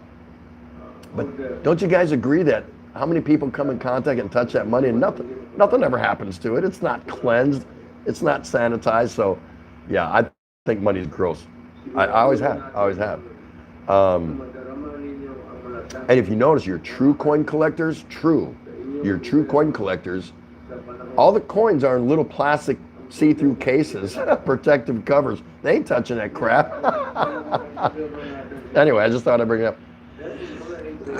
Excuse me. Mama Sandy, hey JGBK, I didn't get to that part yet. I wash hands often as default. 2 beers, it never shows in the Philippines. Alvin Lunar, welcome to the show. So nice to see you again. I guess we have to start drinking early because of this curfew. There's no curfew or time or whatever. You want to drink as long as you've met your obligations, lived up to your responsibilities, your bills are paid, you got food for everyone, including yourself, drink whenever you want. Who cares? Who cares? It doesn't matter. Yeah, be a man of the world. Yeah, anytime you want, you have one. Cheers, having beer now. Mugs, yes, yes. Mama Sandy, I'm jealous of Tim and Auntie. They are living my dream life. You can have, wait a minute, you're in Hawaii. Well, Hawaii is kind of expensive. That's a given. Hawaii is expensive, but it's still nice. It's very tropical, it's beautiful. I liked it every time I went there, so that's cool. Mike Ross, how often do you think you will visit the U.S.? I would imagine it's hard being away from your kids. Yeah. Yeah. See, our 5 kids are there, and I'm not planning on going back. Will I? I'll never say I'll use the old phrase, never say never, but I don't have any immediate plans, barring an emergency, and I mean catastrophic emergency. No, my kids need to come over here, and they will. And they won't come all 5 at one time. They got lives. But I think they'll come 1 at a time, 2 at a time, something like that. Because they want to see where their mom is from. They don't know that. They don't know where their mom is from. They know nothing about this culture. So talk about a eye-popping shock once they do see it. I'm looking forward to that. I really am. And hopefully it happens soon. Expat Prepper, autonomous robots are helping kill coronavirus in hospitals. Robots that can efficiently disinfect hospitals using UV light that could slow coronavirus infections. Well, if that's going on, then they should get that out there if that's a workable solution. Scoot B, Tim, unfortunately these precautions have not been really thought through very well. No, I know that. I agree with that, Scoot. But somebody do something. Somebody, some governments, get your best scientists together, whatever.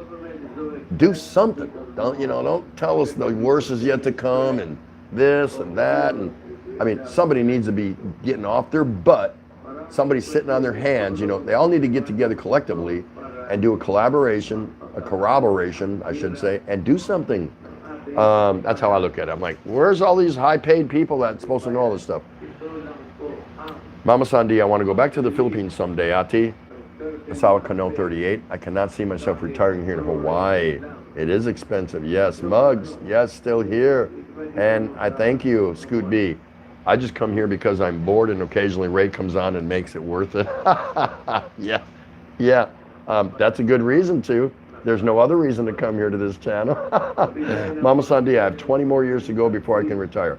Okay. So you're rounding second base. You just hit a double in the corner up against the wall and you're rounding second base. So only 20 years more to go and you'll be crossing home plate before you know it. Set those goals for yourself, Mama Sandy, and you'll be fine. Mugs. What I heard, there should be funds if there will be calamity.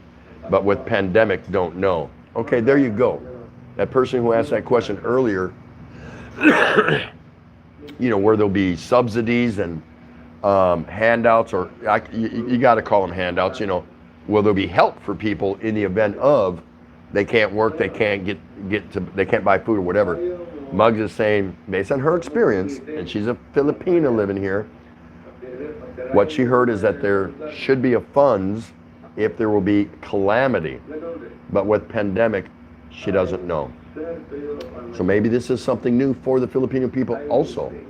Asawa Kano 38, Tattoo Lung. I'm not reading that. Why are you typing in Tagalog? My wife's typing in Tagalog. You trying to test my my Tagalog speaking abilities here? JGBK, 100% cashless. There we go. Craig Rusin, cash is king number 2. So see, we've got some various opinions about there. Clay says, I don't understand the government are serving with them from the virus, but they're killing them with starvation and homelessness. No money, no electric, rent, water, and no food. I think that happens in a lot of countries, actually, Clay. I really do. Malo says, cash is king. Mama Sandi, cashless society. JB, welcome JB. 2, cash is king. Mike Ross, cashless society. Gerald Liam, cashless society. Big E, cash is king. There you go. See, everyone has their own thoughts. And even if we did go to a cashless society, I dare say, will that happen in our lifetime? I don't know. But it's possible. I've always thought, and don't take me to court on this, don't hold me to it, but, I think somewhere along all of our lives, we thought something, or we thought to invent something or something that would be cool. And then years later it showed up saying, wait a minute, I thought of that. I could have invented that and been a millionaire, billionaire, whatever. I've had it in the back of my head that eventually that a little chip or something will be implanted when we're born, and that it could be modified or maybe not. And it's going to have all our information, about who we are, when we were born, our social security number, whatever, from whatever country. Maybe it'll be behind the ear. Just, these futuristic movies. And even before that came out, before I saw stuff like that, I'd already believed, I'm like, one day that's going to be our ID. That's how we're going to figure out who we are, where we're coming from, where we're going to. I wouldn't doubt it, but I could be way off base. Who knows? Shut up, Tropical Tim. Drink another beer. You know what you're talking about. Thank you. I'll do that. Walang katapat. So we're getting right back over here to Ronnie Lott. And Ronnie Lott says, how much would one could expect for a budget, accommodations, and all per month? Love your positive vibes. Cash is king. That's a difficult question, Ronnie Lott. I can't answer that. And the reason I can't answer that is because that all depends on your lifestyle, your needs, and what you want, where you live. There's so many factors. There's so many vloggers out there that will profess and protest that they have all the answers on this. Yes, of course I have answers, but that's not who I am. I don't come to my channel doing budgets, telling for how little you can live here and all that stuff. That's not me. That's not me. I could, but that's not me. I come here to entertain and be with friends and help other friends make friends and meet friends like that. But what I can tell you is, come here, plan a trip here, 2 weeks, leave. I don't know how old you are, when you plan to retire, whatever. Come back and go to another part of the Philippines for 2 weeks, leave. Make 3 or 4 trips. Go visit some other vloggers online that their niche, they talk about these things all the time, and they even update it. So that's my best advice to you. But as far as telling you and breaking it down right now, there's no way. There's no way, only because that depends on you. How I live and what my budget is and what I expect to spend or want to spend or how much I want to save and lifestyle I choose, it's totally different from yours, totally different, and then totally different from hers, and totally different from his. We all have our different things. So to break that down for you, very difficult, very difficult. But the beer's cheap. I had to throw that in, man. Mama Sandy, I don't mind cash as long as it's dry and clean. When it's wet, it's so gross. Scoot B, sorry Tim B-Joy was changing and decided to dance in her panties. You lost me for a bit. I can see that. I can see that. Muggs thinks cash is king. Expat Prepper, cashless society.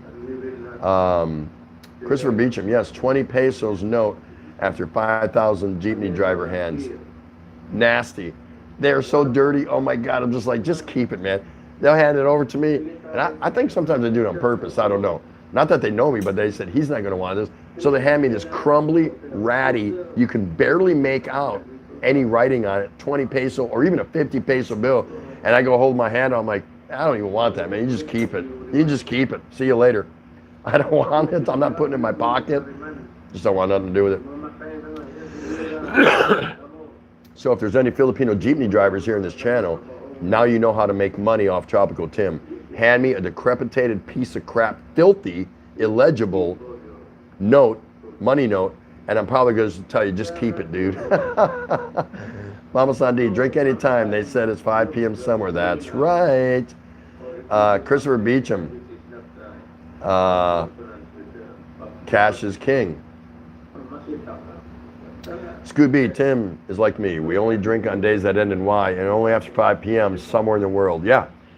It has to be a day of the week that ends in letter Y, and it has to be 5 o'clock somewhere in the world. That's the only time I drink. What do you think about that?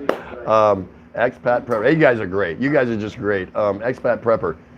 If we do go to a cashless society, everyone would be at the mercy of the government. If the government doesn't like something you've done, they'll just turn off your money. Yeah, that's a fair statement, because we don't know what the future would look like and what future government would look like if we ended up going to a cashless society. And what would replace the cash? I mean, you've got all the gold to think about, all the silver, just all those commodities. Those would have to go away. Those would have to be worthless, I think, for us to go to a cashless society. And I don't know this. I don't study economics. I didn't go to college for economics. I went to college to drink and chase women. I'm just going to tell you flat out. I did. I picked up a few things along the way when I went to college. Hepatitis, gonorrhea, herpes 2 complex. No, I'm just kidding. So, no, I don't know. But I would imagine our governments would be situated and voted in, and things would be different if we did go to cashless society. But, you know, making cash costs money. Making cash costs cash. It costs the taxpayers cash to make cash. Think about it. Mama Sandy, and then jeepney drivers pee in any corner without washing their hands. There you go. Here's your 20 pesos back. No, I'm good. Just keep it, man. Have a good day. Mike Ross, is TT a grandpa? Yes, I am. I am actually a grandfather. Yes. Ronnie Lott, that's cool, Scooby. Love it. Tom Shelby. Hello, Tom Shelby. Your kids never visited the Philippines? No, they have not. They have not. We're too busy. We were still making babies when I was still pounding out my Navy career, and then they were still young, pretty much. The oldest was, I think, middle teen to young teen when I retired and started my second career in the States. So yeah, we're busy. My wife had come back a couple times, but neither myself nor any of my kids came back. My last time here was '89. Throughout the '80s, I was in and out here. I was stationed here for 3.5 years at Subic Bay. So no, they haven't been here. Asawa Kano 38. Whatever, however long it takes. Plan your retirement now because it's going to come. Mama-san. Yeah, there you go. Mama-san says, I think this whole thing will pass just like poop. What do you think? All this is going to pass just like poop. David Manny, are you still going, you lovely flower? Yes, I am. Better believe it. Mama-san D. I did Asawa Kano 38 unless I meet a nice fellow here that would prevent me from going home to my homeland. Yeah, I mean, it's possible, but you're just gonna have to tell them, hey, you can have me, but we're gonna get a place in the Philippines. But make sure that person, if you do meet a guy and that happens, as Mama Sandy, that he comes here a few times so he can see it. You don't want to slam him down here. Here's our house. There's the store. I hope you love it here. It's not gonna work that way. So, and I think you know that. Let's see, Sabakano 38. I agree at Mama Sandy. Just hope it comes soon like diarrhea. You're so funny. Expat Prepper, if you believe the Bible that says in there in the future people work a whole day for a crust of bread, the Holy Bible is not too optimistic about the future. Yeah, interesting. That could make interesting conversation. Expat, you're right. Mama Sandy, laughing out loud, diarrhea is painful. That requires a lot of toilet paper for some. Plenty of toilet paper here. Why? Because the Filipinos don't use it. They don't need it. I've got so much of it. I'm selling it for $50 a roll. And then I saw some guy copying me on another live stream 2 days later after I promoted that. So I was like, okay, whatever. I thought it was funny. Scoot B, this will be a long-term thing. It will be around for months, not years to come. It is part of the new reality of the world. You know, is this just the new version of a flu? A very strong flu. Could be just something that we don't have our arms around and caught us, you know, with our pants down around our ankles, much like Scoot is all the time. It could just end up being a flu on steroids, if that makes sense, some sort of flu on steroids. And if that's the case, I gotta have some confidence that the authorities will, you know, figure it out. Hopefully. Chris Beecham.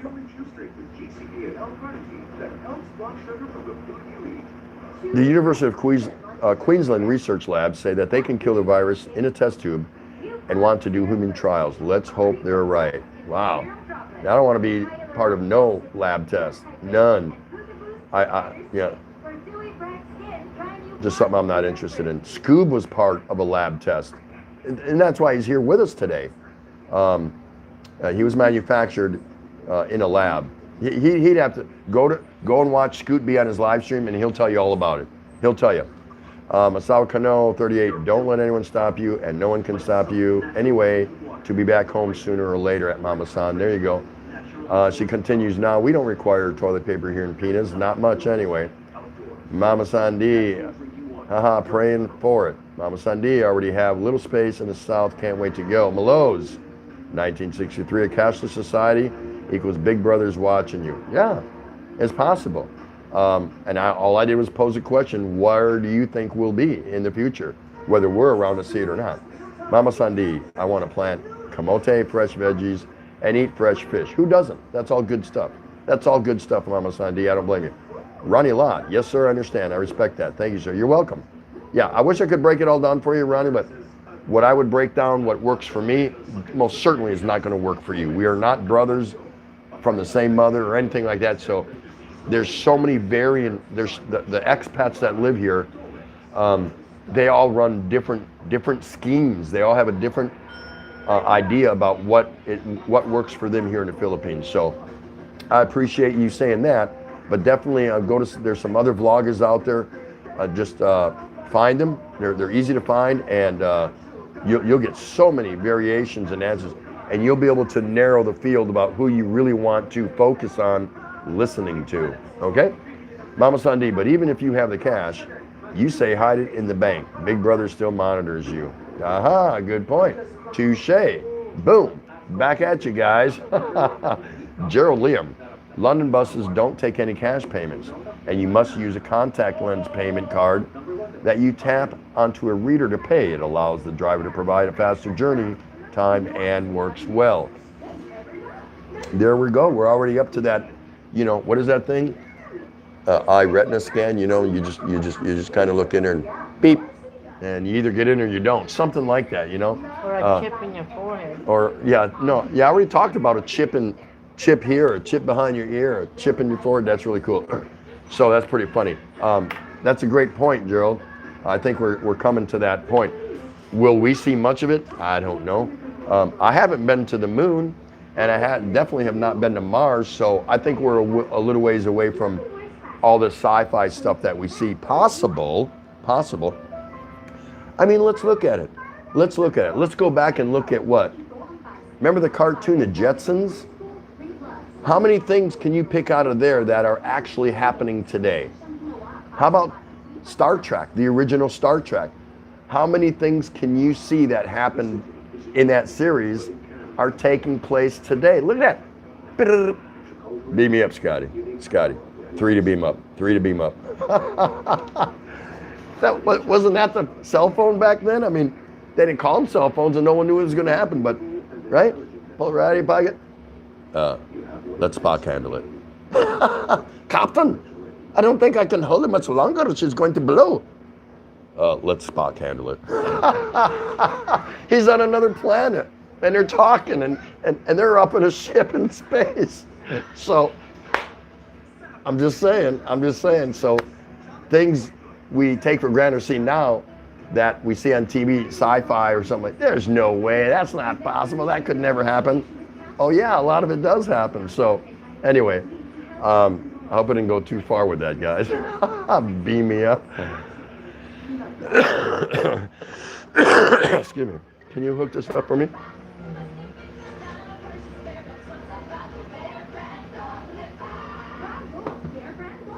Anyway, Mama Sandi, hey, I have to confess, when I was a kid, I used to smell 5 peso bill. Oh my God, that's hilarious. So Mama Sandi said when she was a kid, she would take a 5 peso bill, and you can't even find 5 peso bills no more. They're not around.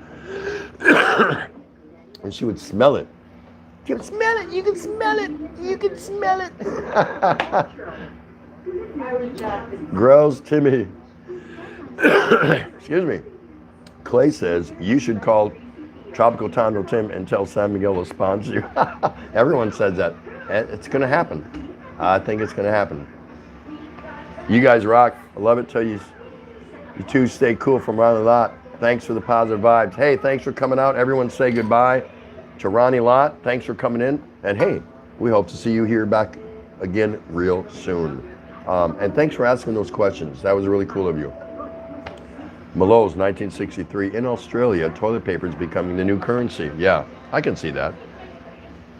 Greetings to my good friend Margie and I. Hello, how are you? So nice to see you. I watched a couple of your vids today, or was it one? No, it might have been two, I don't know. Everyone go check out Margie and Daya. She puts out some really cool vids, really cool, funny, really funny. And she runs a really nice live too. I haven't gotten to her live lately. I know she had one today, but I was busy, sorry. But we all know how that goes. Let me see here.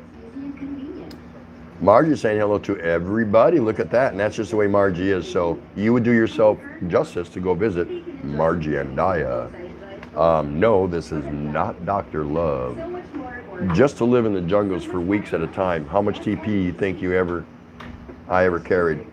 Yeah, really? With all the huge banana leaves and palm tree leaves and just, yeah, forget it. You don't need toilet paper in the jungle. You'll be just fine. Asawa Kano 38, no, if they ran out of TP on a ship, the guys there would cry. Yeah, he's making a reference to me in my Navy days, so that's all cool. Sheed TV, hello. So nice to see you. How are you? Thank you for coming in.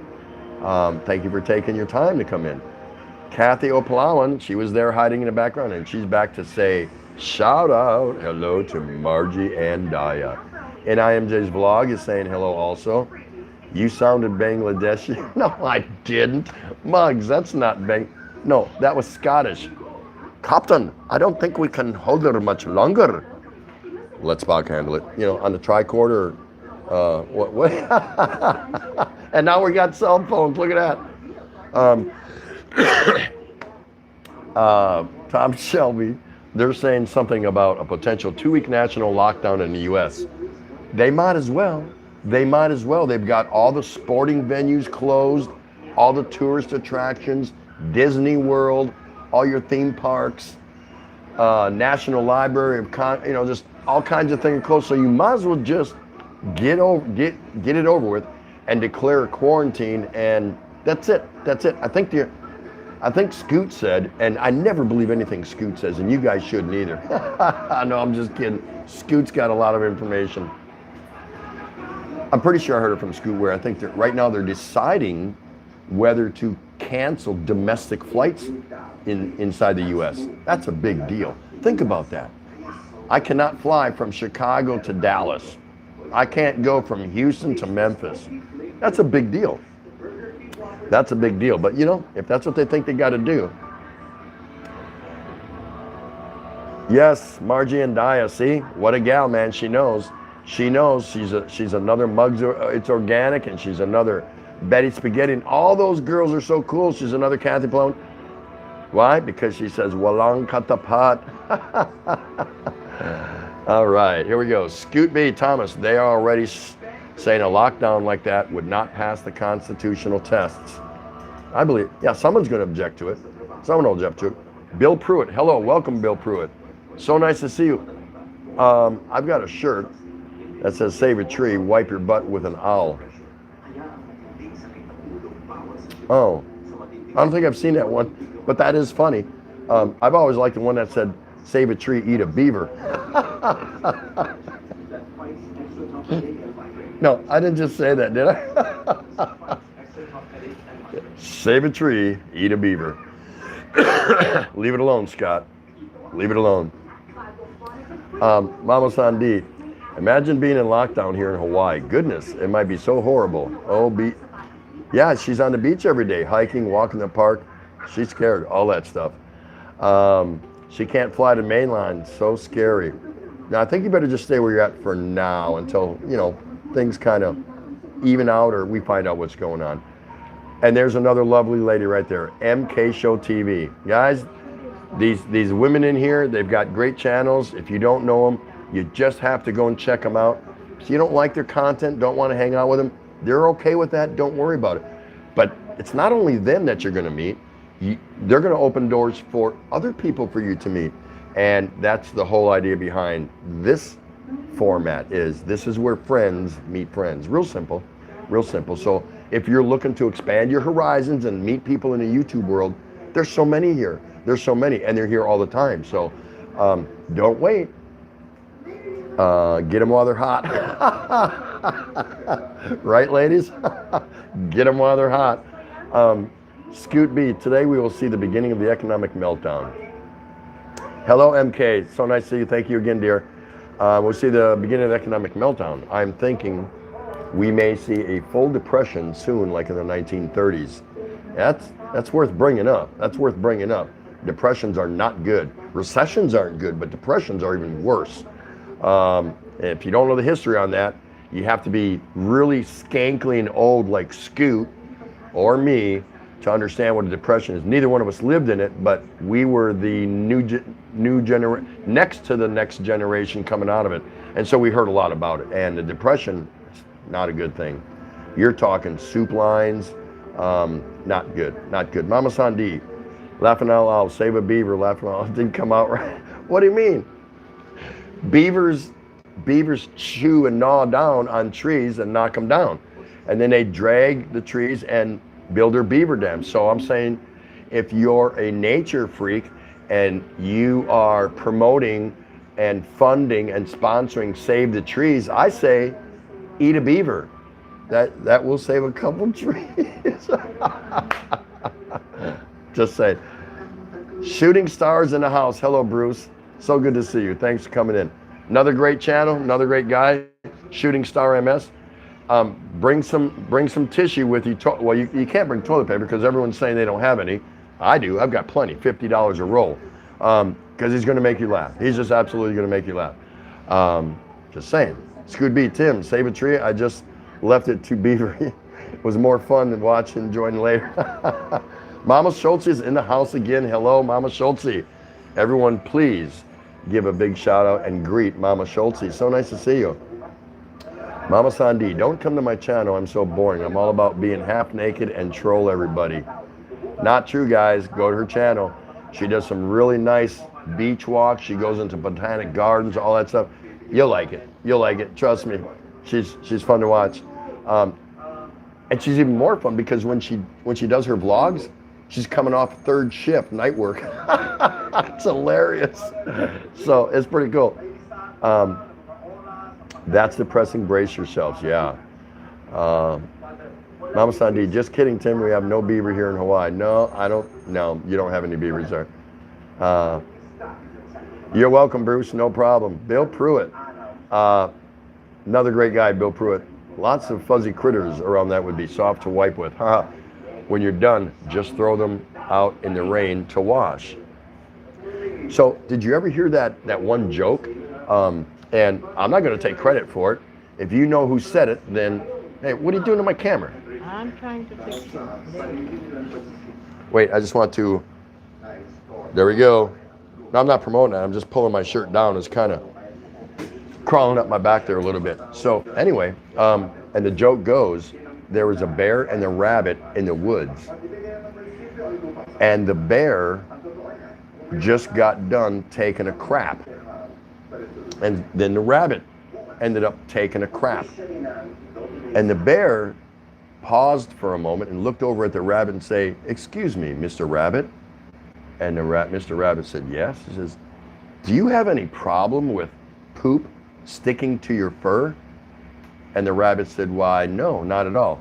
So the bear picked up Mr. Rabbit and wiped his ass with him. Well, anyway, only because somebody mentioned that. So there you go. Only because Bill proves lots of fuzzy critters around. There you go. Shooting star. Well, the rabbit said he had no problem with crap sticking to his fur. So the bear, thought, why not? Just pick up the rabbit and wipe his butt with him. Because the rabbit said he would have no problem with poop sticking to his fur. Kathy O'Palawan. Oh, wow. There's the advertisement of San Miguel in your shirt. Come here, honey. I need a second. Okay, there you go. She's putting her. Today, I made salmon for my wife. Actually, I didn't. I bought her salmon. And there's no salmon here in the Philippines, but you can buy it. And this was fresh frozen, and it's from Norway. And I thought it out, and she ended up making sinigang with the salmon. Can you believe that? She made sinigang with the salmon. But they do serve here in the restaurants sinigang stomach, or what do you call it? Billy. Salmon belly. It's a sort of soup dish, something like that. I guess it's popular. Not with me, but somebody likes it, so that's cool. Thanks for seeing that, Kathy. That's so nice of you seeing my shirt. That's so funny. It was good. The salmon from Norway was actually very good. Guys, please don't go. I'm going to just take a quick break because I got to use the facility real quick and refill my beer, but I'll be back. So look who's taking over. That's right. There she is. Here I go again. Why do you got that on? You don't need that. You go away. And where you at? Oh, Right there. Shooting Star. Oh shoot, it goes so fast. Did you read? Hello at Kathy. Okay. Mama San, salmon from Norway. How was that? Yeah, Oh, it's pretty good. It tastes so good. Shooting Star. Hello at Mama Sandy. Mama Sandy said grilled salmon belly is yummy too. It's good with sinigang too. Hello at Shooting Star from Mama San. Mama San, hello. Where you going? Mugs, it's organic. You gonna make sourdough? Yummy. Scoot! Scoot B! Why do you watch Tim now? He didn't say anything about that. Anyway. Mama San, I miss sinigang. Real boiled sampalok tamarind. Yep.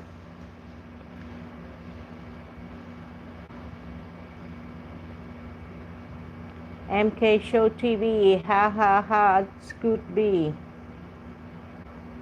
Even Shooting Star at Scoot B is laughing. That's what I'm worried about. I'm gonna miss the fish here in the US, like salmon from Alaska. Right, Mama San. They got a lot of them in Alaska. It's pretty good. They're big. You get to fight with the bear. Okay, Scoot B, I watch just to see Ray and get intelligence before the other one gets back.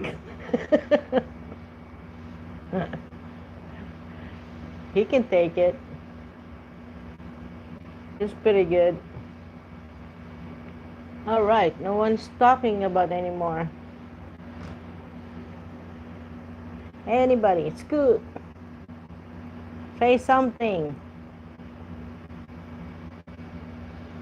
So how's everyone? I don't know if Big E's still in the house.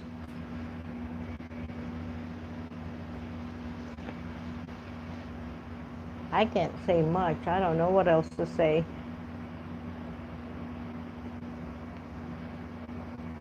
TT, they're looking for you. Hurry up. What is that Scoot saying? Said he's going to check the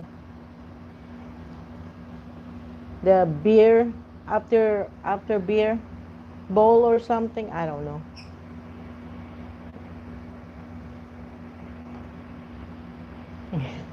Yeah, he went to the CR. Well, the president it seems like he's saying that he's really hammering it. He said that all the people here set aside, let them take care of the country. I don't know what's that mean.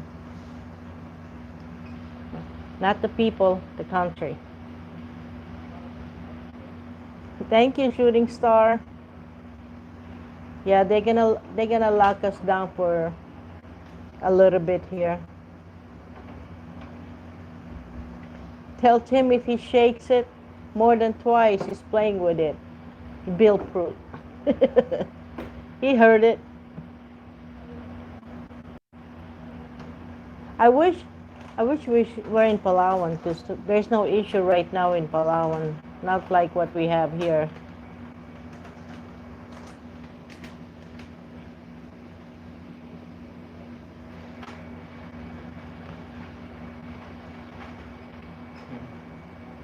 Are you getting hungry? No? Okay. He's not hungry. He's just gotta get up. I think Scoot is too much for him. You're taking Scoot's side? Wow. Am I taking Scoot's side? Bill, first it will have to be too long. Enough to shake. Ha ha ha, Scoot said. Bill and Scoot are talking about you now. Whoa. What's that? Oh, from here? Have you been drinking my beer while I No. got up for a few minutes? No. Here we go. Say something. Somebody say something. Yeah, that's right. Somebody say something. Yeah. Welcome back, guys. Oh wait, I left. Welcome me back. There we go. So, You're asking me what's my favorite food. Kare kare. her favorite is kare. And beefsteak. And she likes beefsteak. But she likes a lot of Western foods too. Well, she should, because she's an American. No, she's not. She's a U.S. citizen, and so living in the States for 30-some years, yeah, she's had plenty of the best. So, but she misses a few of them. She ended up having a couple of her own favorites back in the States. Things that are either difficult to find or difficult to find all the ingredients to make it for yourself at home, and of course I've had to make many adjustments too, and that's just the way it is. So if anyone thinks I'm coming over here, be ready to make some adjustments. That's just the way it is. Much the same if a Filipino went and lived in the States, they're going to have to make some adjustments, just the way it goes. So my short topic today anyway was, and I'll just do a recapitulation, and that's the long version of the word recap. Recapitulation, there you go. So during this whole thing that's going on right now, I had asked and posed a couple of questions to you all about it, just to give you something to think about. What is your short-term goals during this crisis? I guess we could label it that way. And then what are your long-term goals should this continue for an elongated period? If it just keeps going and going and going, it's possible. So I think everyone would be wise to implement some sort of thinking or plans of action, instead of waiting for something to jump up and bite you in the butt. Like, oh man, I didn't know this could happen, or I wasn't ready for this. Yeah, be ready. Be ready. And then have you given any thought to the people that can't work once their business closed down, or they're sent home, or temporarily shut down, or like all the sporting events? Think of all the people that work in those stadiums and all the arenas and all the sporting complexes and all the theme parks and tourist attractions. They're out of a job. They're out of a job because no country is allowing anybody to congregate in large groups. Simple taxi driver or Grab driver or whatever, there's going to be some issues coming down the road with that.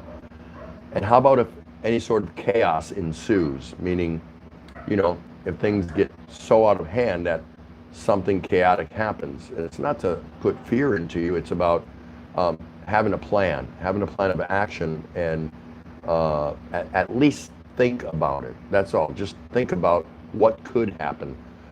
Worst case scenario, things like that. Let's hope and pray that it doesn't come to that.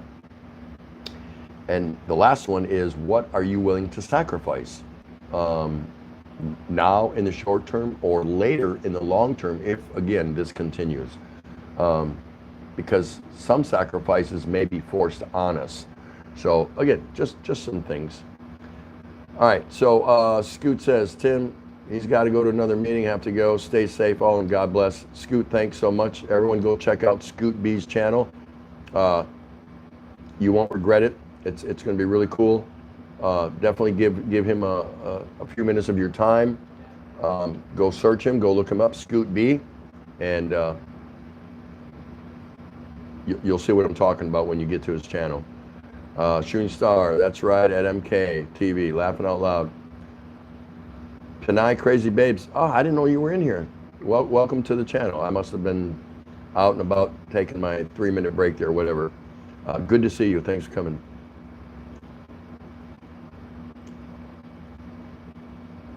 No, Sawakano 38, come back, Scoot. There you go. Now, if he's got a meeting, he's going to go. So that's going to happen.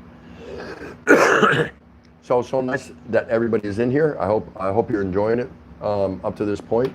Again, there's some great people in this channel, so all you have to do is take the initiative, go out and write somebody's name down and go check them out. Doesn't have to be tonight, doesn't have to be tomorrow, but somebody that you don't recognize in here, go and pay them a visit. And again, it could open some doors for you down the road in the YouTube world, and maybe beyond. Who knows? I'm not sure about that.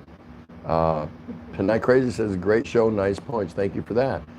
Kathy O. Palawan is saying a shout out to Panay Crazy Babe. Look at that. Yay. David Manny, hi, I'm back. He's gonna hang with that. He said him and some of his buddies or whatever have decided that my name is Tulip. Tulip. Yeah, so that's cool. I was like, hey, that's what works for you. Doesn't matter. It's like tulips in the piano. No, What is it? no, just Tulip. Oh. Not sure, but it's okay. I mean, it's fine. Works for me. David Manny is saying hello to Kathy O. Palawan. So did he say for sure, certain tonight that Yeah, it looks like it's going to be. So it looks like through presidential decree, President Duterte here, that they are going to move forward with house lockdown. Looks like all the way to barangay. He's telling them, you know, hey, don't wait, you know, to go talk to a higher up.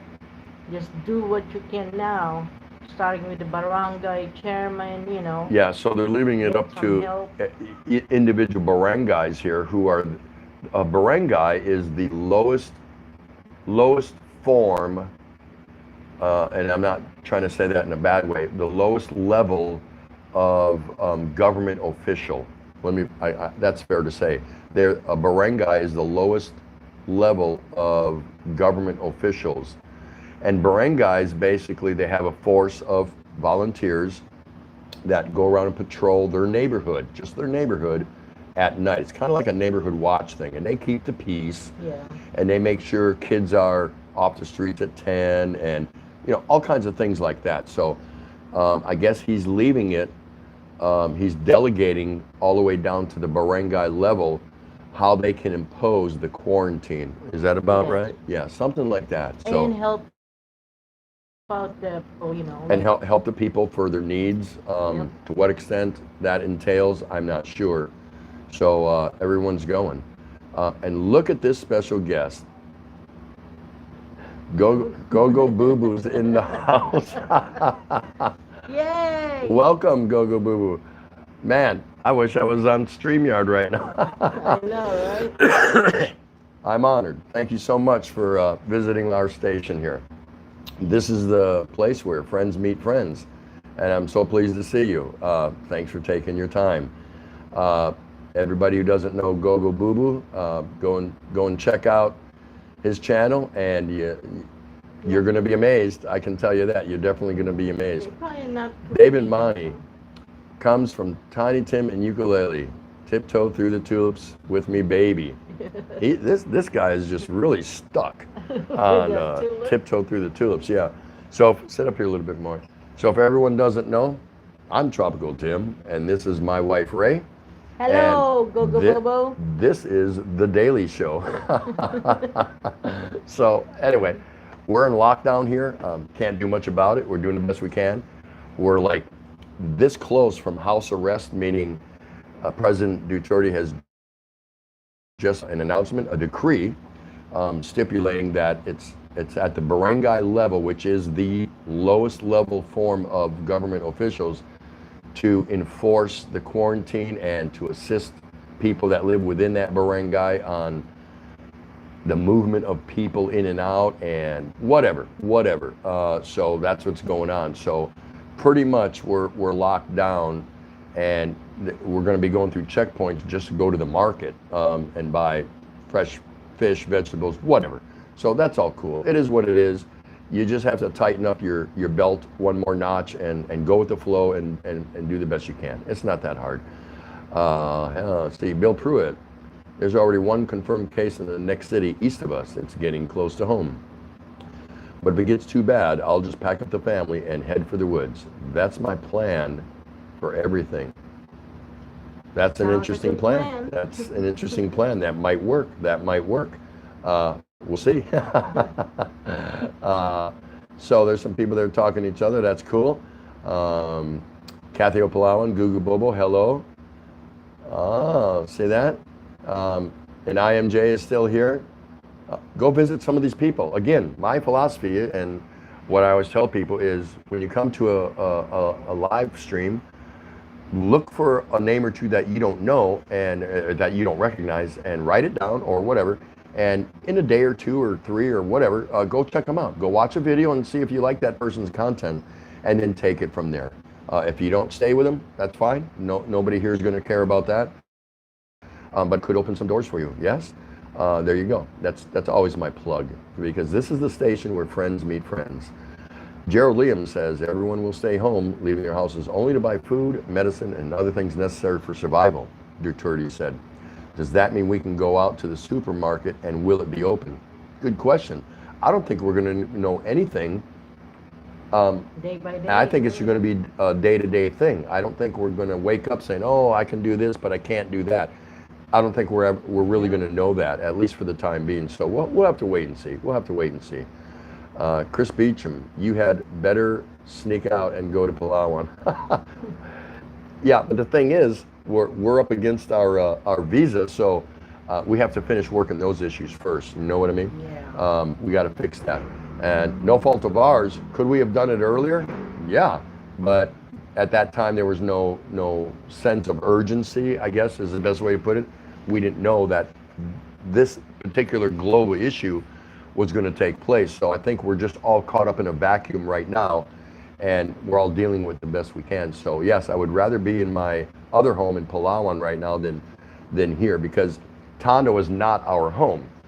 Tondo was just a stop-off point, temporary, until she's finished visiting with all of her family and her old aunts that are really old, things like that, just to kind of give us an adjustment period.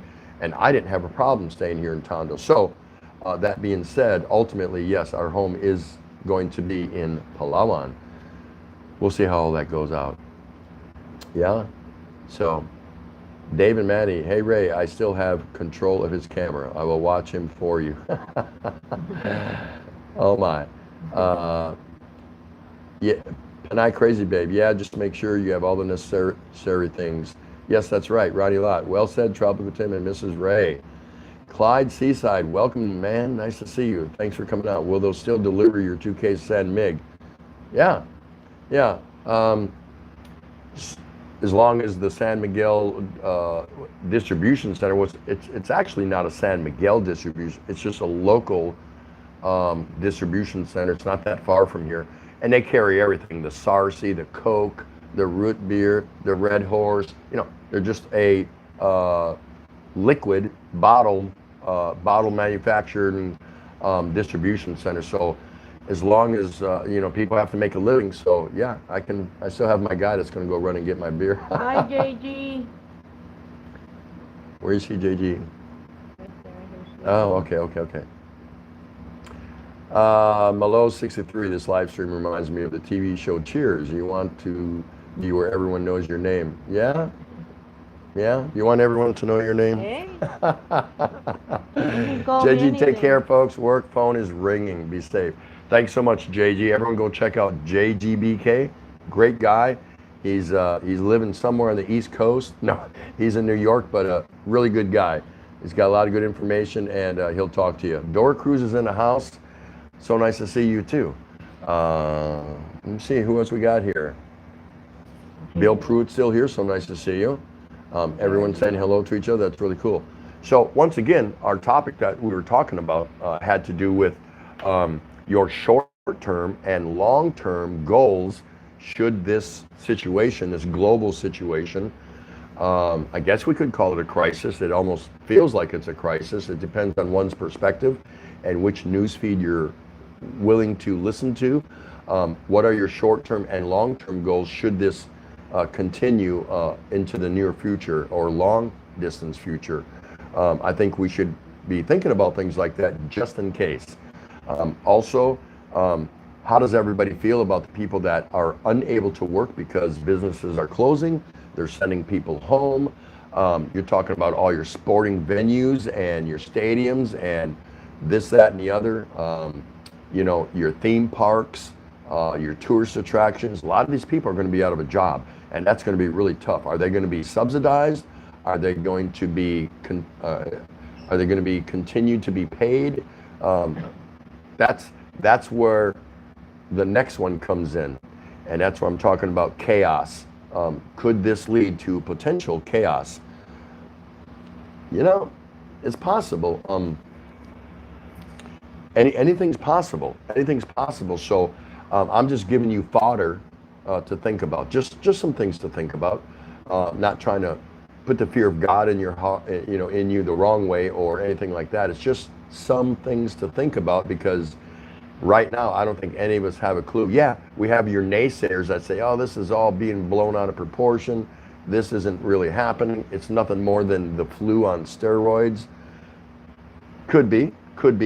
And then you got people way out here on the other side saying the worst is yet to come. So that being said, I pose these issues to you for conversation and to give you something to think about. That's all. I think prudence dictates that we do have some sort of a plan, short-term and long-term. And the final part of that is, what are you willing to sacrifice?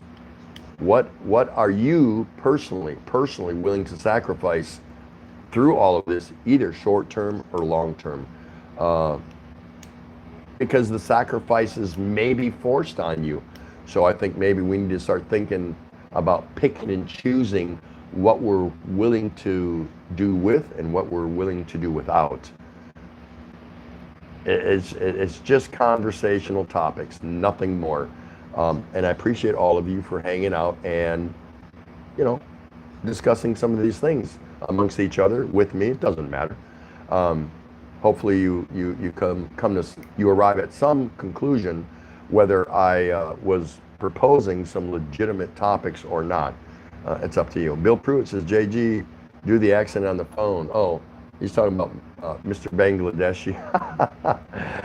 Panay Crazy Babe, done visiting you. Donna and Connected, there you go. Hello, Rickshaw and a wife. Kathy Opalawan, woohoo, looking forward to meet Tim and Auntie Ray. Yes, we got to meet. We absolutely got to meet. When we get down here in Palawan, Kathy, we'll definitely meet. Great show there. Go check her out, Kathy Palawan. She strums the guitar and she got a beautiful voice and she does great cover songs. It's a nice place to go and feel good just for a few minutes. Go plug one of her videos. She'll sing you a 3-4 minute song, and you'll just kind of feel better for a moment. What you do after that, if you go return back to your negativity or the sourness or bitterness or the problems in your life, that's up to you. But she can help you escape, if just for a couple of minutes. So that's okay. Rickshaw, Philippines. Just came through PNP checkpoint. Nobody that does not have documented proof that they live in Carmona cannot enter. See? Yeah, you have to be able to prove where you live, where you work. It's what's going on. It's the way of things right now. We are going to be extremely inconvenienced. And when human beings are taken out of their routine, or somebody throws a wrench into our routine, we don't like it too much. Human beings do not like to be taken out of the routine. That's my opinion. So there's a lot for all of us to have to consider and deal with. And that's why I bring up my points about maybe planning and maybe thinking about things, just how things are right now and how things might be. But try to do it for yourself, not necessarily off the news feeds or what you're hearing or what your neighbors are telling you or the sea lawyer that lives 2 doors down from you. Try to formulate, as an adult, your own opinion about things. I think that's just the best way to do it. I'm not surprised by that, Rickshaw, Philippines. Not surprised at all. Malo's 1963. Woke up this morning, realized I was broke, and I'm one of the lucky ones. That's a good point. Mm-hmm. That's a good point. It's funny, but it's a good point. Pinay Crazy said, OMG, that sucks, right? Rickshaw. Yep. She's telling Rickshaw that kind of sucks. But yeah, but that's the way it is here. In the greater Metro Manila, you have to prove and demonstrate who you are, where you're from, and where you're going, or they're going to turn your understanding. Clyde Seaside, the average mall worker in the Philippines is on minimum wage and lives from paycheck to paycheck. Now there will be no paycheck for a month. That's right. That's exactly right. That's going to happen. It's going to be hard. It's going to be tough for a lot of people. And I don't know that the Philippine government has subsidies. I'm thinking no, but I'm not a know-it-all. I don't know that for a fact, but I don't believe the Philippine government will provide subsidies to your average worker. Maybe to government workers, I don't know, that's possible, but not to your everyday average worker. I don't believe anyway. Gerald Liam, once this crisis is over, then any unused canned foods, etc., I will donate to the Philippines staff who work in the condo, as I suspect life is not easy for them, even though they are in employment. Yeah, that's another good way to look at it. There's a lot of Filipino workers, the military, the police, the barangays. I'm sure they're being asked to step up and do a whole heck of a lot more than they're used to doing. The training is probably crash course style. Here, this is what we need you to do now. This is what we expect you to do now. And I don't think if they're taking on additional or added responsibilities or even additional work hours, I don't know what the compensation would be for that. I really don't. So that's another way to look at it. You have people that will be employed, but might end up being overtasked and not compensated. I suspect that's, and that's probably in a lot of countries, not just here, of course. So aren't we under an umbrella of a very unusual situation? Again, some people would say this is nothing more than the flu on steroids. Well, if it is, then for me, I would think that our world-class biochemists and biologists and all these people that do all this stuff from the World Health Organization should, in soon enough time, ultimately come up with something that will kind of quiet this down so we can get back to some degree of normalcy. Just what I think.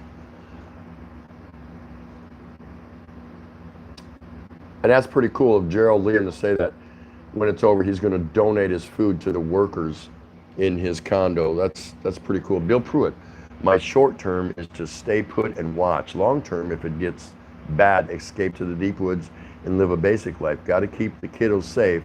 Might as well use my survival skills. That's right. Yeah, why not? I would. I absolutely would. We're all going to do what's best for our families. So whatever you know, whatever your experience is, whatever it takes, that's the way to go. Panay, Crazy Babe, Clyde, Seaside. That's so true, but I think we have to do that to prevent the virus from spreading. Hopefully, the official that takes charge to take care of the people will do their job and the people. Yes, I mean, we have to put our faith in our elected officials because, you know, barring an uprising of the people, who else is going to, you know, is qualified, supposedly, hypothetically, who else is qualified to come together and make the rational decisions that best benefits all of us collectively in every country. So, yeah, you know, pray for your officials, your elected officials, I guess, and pray that they come up with and make some quality decisions on how we're going to move forward with all of this. It's a sad thing to talk about. It really is. It's not that fun, but it is what it is. It's upon us and we're stuck with it now. So planning, does that mean stockpiling 10 cases of San Mig? No, I would never stockpile 10 cases of San Mig. If I was going to stockpile, I would just rent a San Mig delivery truck, have it filled up, and just have it parked right here outside my door. 10 cases ain't going to get it. Not long term. And thanks for reminding me.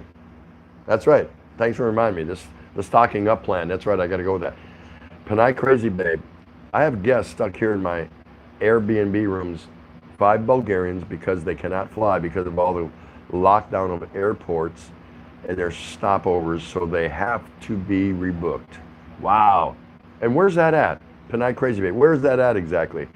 So she's got guests stuck in her Airbnb. Wow. I don't think I'd want to be dealing with that. Me personally, that's just something I wouldn't want to have to deal with, but my goodness. Malo's 1963, just curious, what's the go with Manila Airport? I'm sorry, I've been fighting a little cold. Not the virus, I hope, no. Just I think I'm coming out of it. I've 2 weeks roughly, I've had a kind of a cold. The deal with the Manila airport is nobody in, nobody out for 30 days. But from what I understand, the only ones exempt from that are Filipinos, OFWs returning from overseas, or Philippine nationals coming from overseas, foreigners that have established permanent residency, and diplomats. That's all I've heard. I've not heard anything else about that, except what I just said. No in or out for 30 days. But you can, well now they just put all of Luzon on lockdown, but as of yesterday, you could still fly out of Clark at the old Clark Air Force Base, or what's known now as New Clark City. So I'm not sure. I'm not sure what the lockdown of all of Luzon. Maybe now you can't even fly to Clark. I have not gotten any updates on that yet. And I wasn't really looking for any, but when I look at my news feeds, I'm sure I'll see something if that was affected.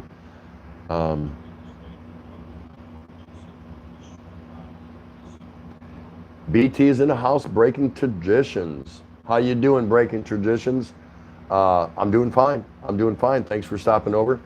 Another great show. Go check him out. Breaking Traditions is a backwoodsman kind of deal. If you want to see some of his content, all you got to do is go look at him.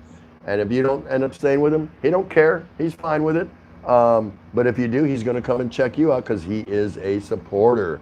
Kathy O'Palawan saying, Breaking Traditions, hello, shout out to you. A few other people saying hello. Rebecca, who's Rebecca? I only know one Rebecca, and that's Rebec's QB. Must be a nickname for someone. BT, I don't know who you're calling Rebecca. That's pretty cool though. Hey, I appreciate y'all coming to The Daily Show. That's right, this is The Daily Show.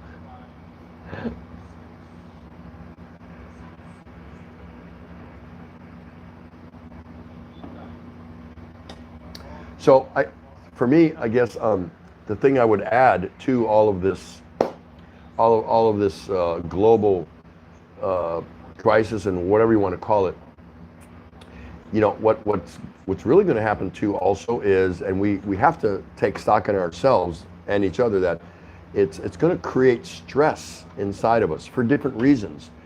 And some of the stress is not unwarranted, of course. If you're out of a job, naturally that's going to create a lot of stress. If you have family members that, God forbid, might get infected or something like that, that is going to create a certain degree of stress. I get that. What I would ask everyone to do as far as taking stock in themselves is don't be swayed so much by the news you hear every day, and let that be your stress. I think we have to be the best we can in waking up and going about our daily routine the best we can. Some people are going to be out of a routine. We know that. How do you fight that? How do you combat that? Very difficult. So I would say you're going to have to find some different avenues, you know, whichever directions those avenues are. They can go in any direction, any point, any single line, and you're going to have to fight through all the quagmire and the crap and try to find something that relieves you of the stress that this whole thing is going to place on many of us, because we're going to feel it in one form or shape of another.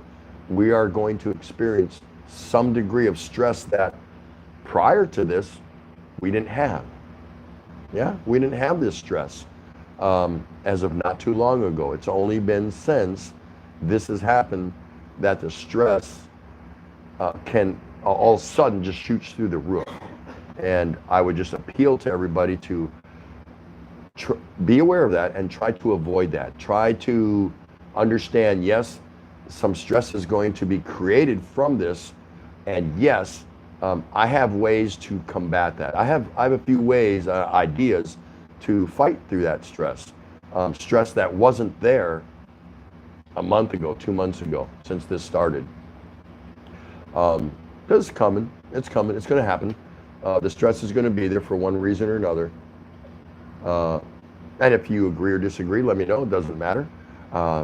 Everything is opinion based here.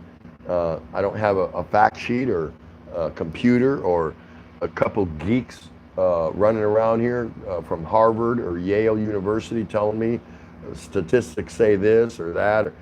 I'm just telling you 60 years of experience. Well, that's not true. No one's experience from ages really 0 to 20. So anyway, my global travels or whatever, I know for a fact, and I'm sure you all agree, that certain stresses can be placed on us, and we don't even know how it happened, just because of the daily routine being manipulated, changed, all through our various governments. It's something we got to deal with. It really is. How do you fight through that? I don't know this. So, and if anyone's got something to add to that, I would really like to hear that. Anybody in here would like to hear that.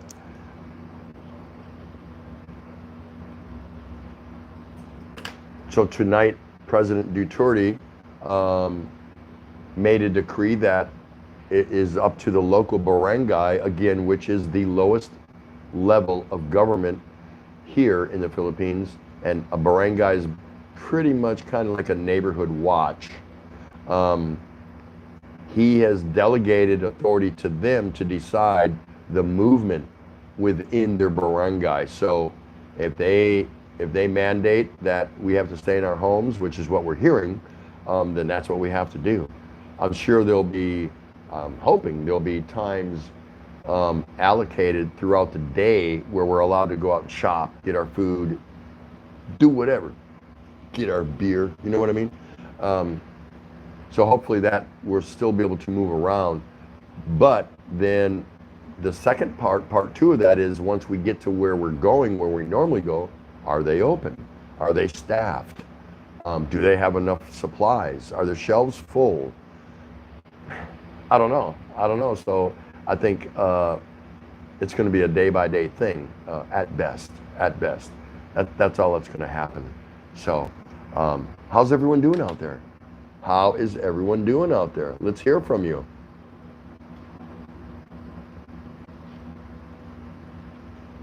I think I said it earlier. My wife went to immigration today. They were open. We didn't get the news we wanted to hear. We told them, here's our airline tickets. She did. We can't fly out. We're supposed to fly out on the 31st, and we know we can't get out. And they said, yeah, you know, our sympathy, our love, violins are playing. Yeah. But you're going to have to extend on a tourist visa. Okay, we figured that's probably going to be the answer, and that's exactly what we got. So that's no big deal. I just got to fork out a little bit more money until this clears over, whatever, and to prolong our stay here because she's working for her dual citizenship, and she'll get that. And then I will be getting my permanent residency, but it takes time. So we're just going to have to comply and go along with what they want us to do. So that's the way it goes. It's no big deal. It's no big deal. But as she was walking through the SM North Mall, she said maybe 10%, 3 floors, really long mall. Out of 3 floors, maybe 10% of the businesses were open.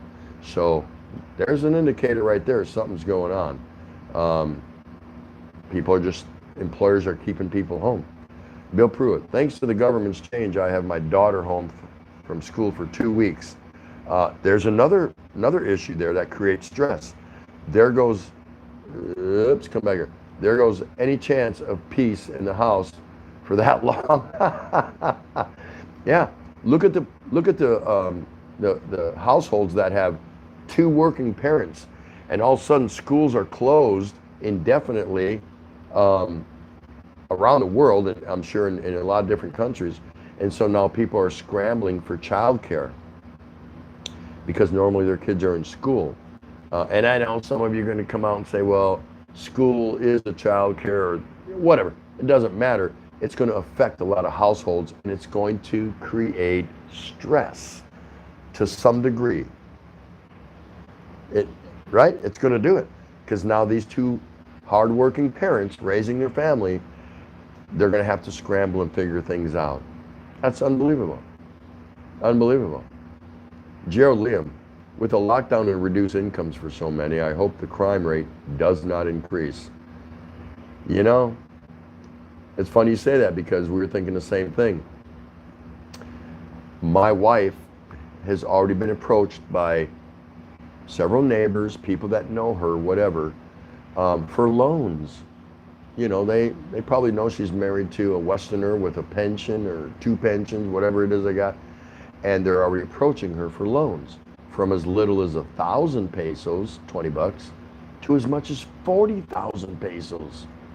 You know, $800. Like, what do you need $800 for? For their business, to make sure it stays afloat or whatever. I forget what she told me the reason why. I'm like, that's unbelievable. And everything in between.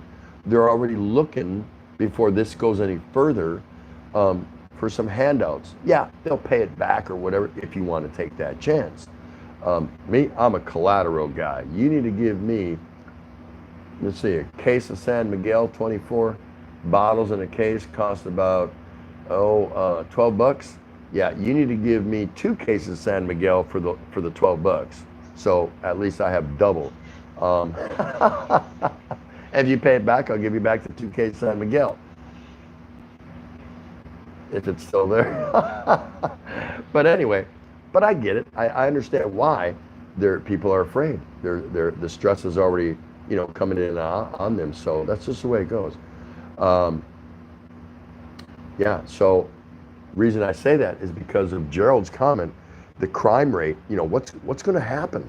What's going to happen if people can't go to work and they've got a 6-year-old and a 3-year-old that they got to feed?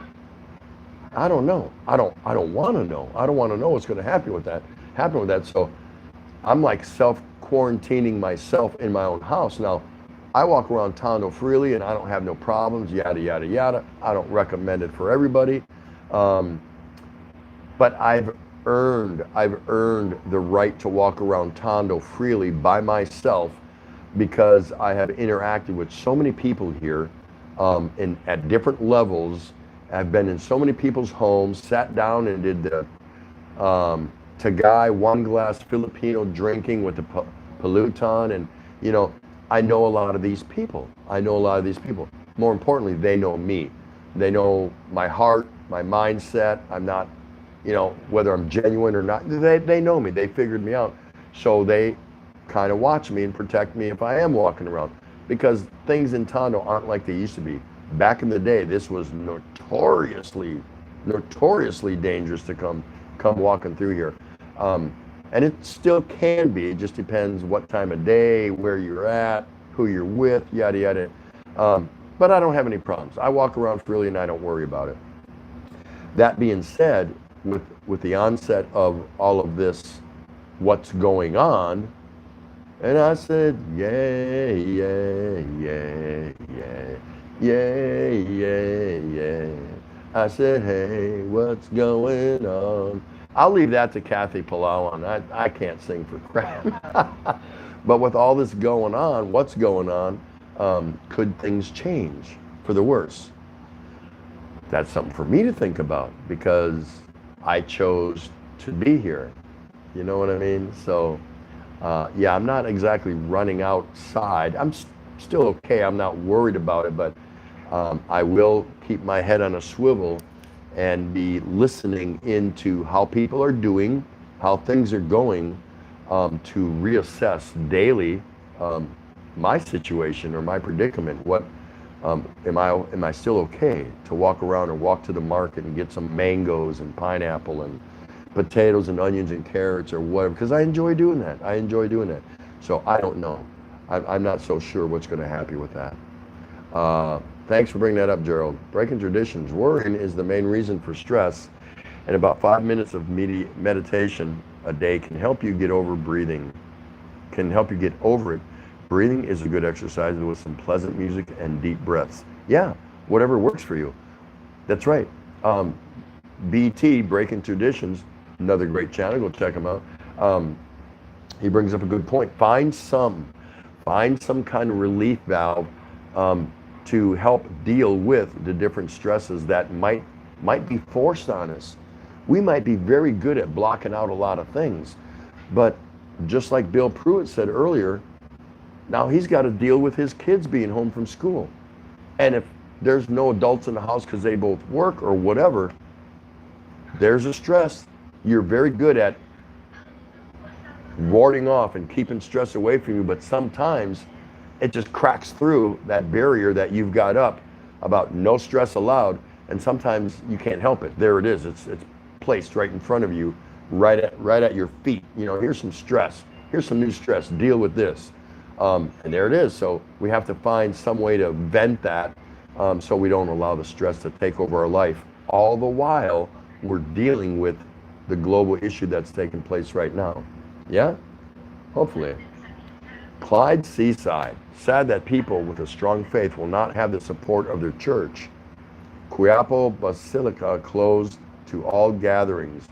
It won't be the only one. Yeah, even the churches here have been told, no more.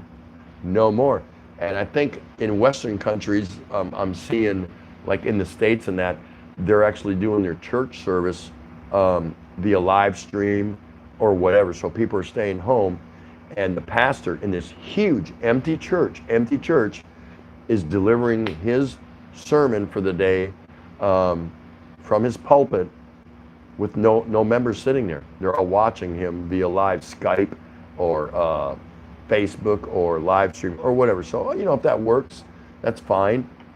Again, any place that people are congregating, they're not going to allow it to happen. And we know the reasons why, because they assume that when we're in close proximity of somebody, a cough, a sneeze, or breathing, or heavy breathing like Scoot B, is where the people are getting infected from. So,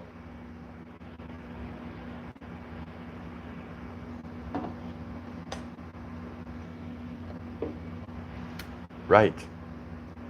So yes, I heard about that, Clyde. The churches, yes, I did. Malou's 1963 is quoting Pink Floyd. He's feeling comfortably numb. Very nice. Tom Patrick says, walang pera, meaning no money. Clyde Seaside, luckily I included my niece in Malaban on my Netflix subscription. She's binge watching now. Yeah, right? That's what we're all going to be doing. And we're all probably going to be doing a lot of this.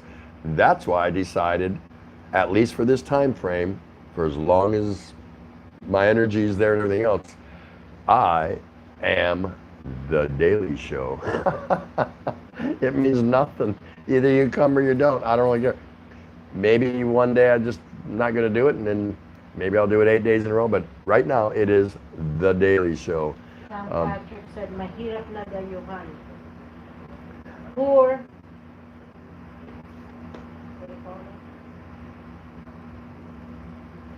Kathy O'Palawan, haha, nice suggestion of song, Tim. I'll check that out. She's so funny. She's so cool, Kathy O'Palawan. Check her out, guys. You'll love her. And my good friend KNK, Kevin Nash's Kitchen, is in the house. Really good channel. Go check this guy out. This guy can cook.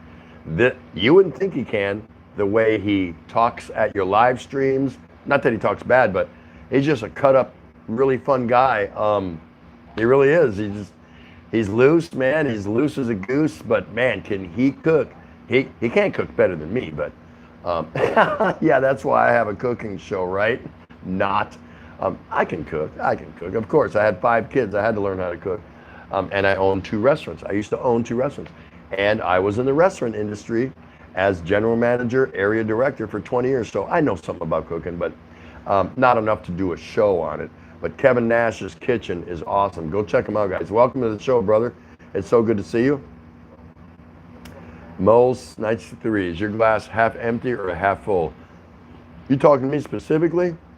Are you generalizing to everyone? If it's me, it's half full. It's always half full. I never look at anything half empty. But I appreciate you asking me that.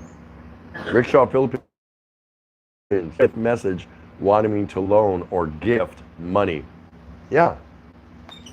Rickshaw, go check him out, guys. Just a laid back, tall, lazy drink of water. I mean, you talk about a good guy, man. And he and I have not been connected that long, but the time we've been connected, which is long enough, we've established a certain rapport that we like each other a lot, and we like each other's content a lot, and we like each other's family enough, that we've quickly bonded, kind of like super glue, the time it takes for it to dry. And I've watched so many of his shows, and they're simple. He's laid back. He's sitting there in the sun with his cool shades on, his shirt off. He's darker than his Filipino wife. But he's been here 7 years, so he's qualified to tap you right between the eyes with a few brutal, honest facts. He's lived them. He's done them. Immigration. He doesn't claim to be an expert in anything, but he's been around the block twice. Probably 3 times. I don't know. So these are the kind of people that if you're interested in the Philippines, that you want to talk to. And there's other guys in here the same way. But these are the guys who are just going to tell you what's going on. They're going to play Dr. Phil and blow smoke up your butt and do all this. And, he's been married for a while. He's got kids, and he's been living the life here in the Philippines. So anyway, check him out.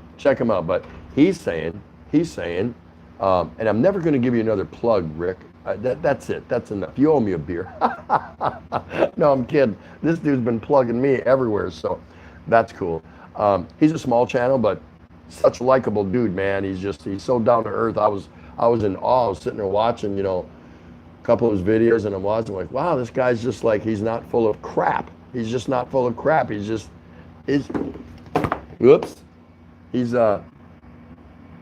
that's my little cookie jar there. He's just telling you exactly like it is. So that's pretty cool. That's who I want to hang out with. He doesn't try to be anyone, something like that. So he's saying he just got his 50th message wanting me to loan money, gift money. So Filipinos that know him, or could be part of his wife's family, or whatever, just what I was saying earlier, they're already hitting up my wife because they know she's married to me, and that she's got money comparatively to most people here in Tondo. They're looking for handouts for loans. So, you know, is it already started? I don't know. So we'll deal with it as it comes across our table. And but yeah, my wallet is on lockdown, so I don't care. I just don't care. Here's what we do. Here's what we've always done. Out of my pensions, she gets a monthly allowance, if you want to call it that, a retainer fee.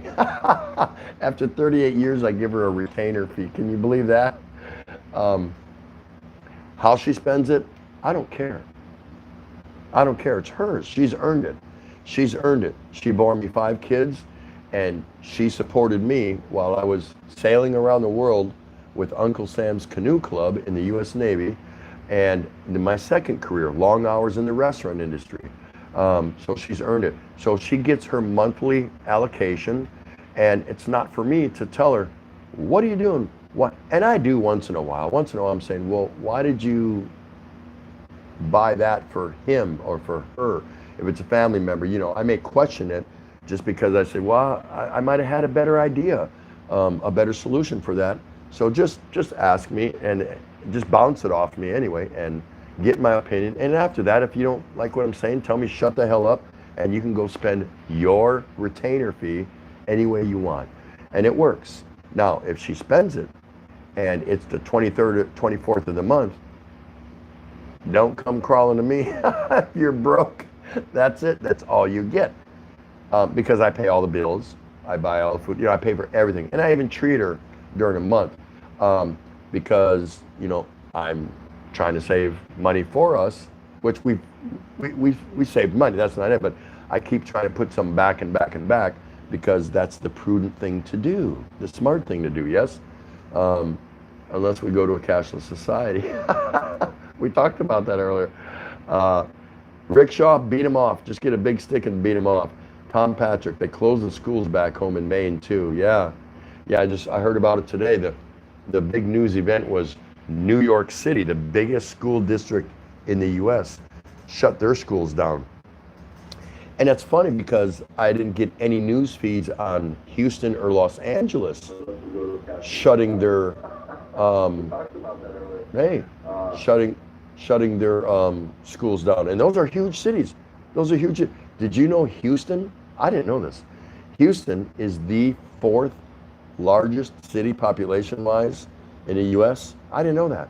Because you were Houston. I didn't know that. So that's pretty cool. But no one mentioned, I didn't hear no news feeds about L.A. or Houston, but I heard about New York. Yeah, sure. Way to go, NBC News. Bill Pruitt says, I work from home, but it helps to have at least one kid in school during the day so I can work. That makes sense. I'll adopt like I always do, I guess. Yeah. No, yeah, if you're at home and you work from home, you don't need kids running around because you're going to have to tend to their needs and their sibling rivalry fighting, or, you know, just whatever. You can't ignore them if they're there in a house. They have needs. So I get that. It would be the worst there. I guess. I don't know. I've never been a work at home person. So I am now. I'm working on it. So I'm here at home working. And thank you everybody for staying here and watching me work. I feel so blessed. That is so cool. Kevin Nash is saying hello to my wife, Asawa Kano 38. That's nice of you, Kevin. Clyde Seaside, I can see there being food banks or food kitchens at barangay level. It's possible, but for how long? How long can they sustain it? The way I understand it is each barangay is allocated. This is the part that confuses me. I'm not sure. They're allocated funding, but I don't know if it's annual, semi-annual, or quarterly. I want to say I think it's semi-annual based on the conversations I had with the chairman. I think that's what it is. But sometimes those funds, and then they decide how those funds are used, they can get exhausted quick, and I mean fast. They'll do things like bring your dog here for a free shot. Seniors come here and collect your, how many pesos they give the seniors here, Ray? The brain guy?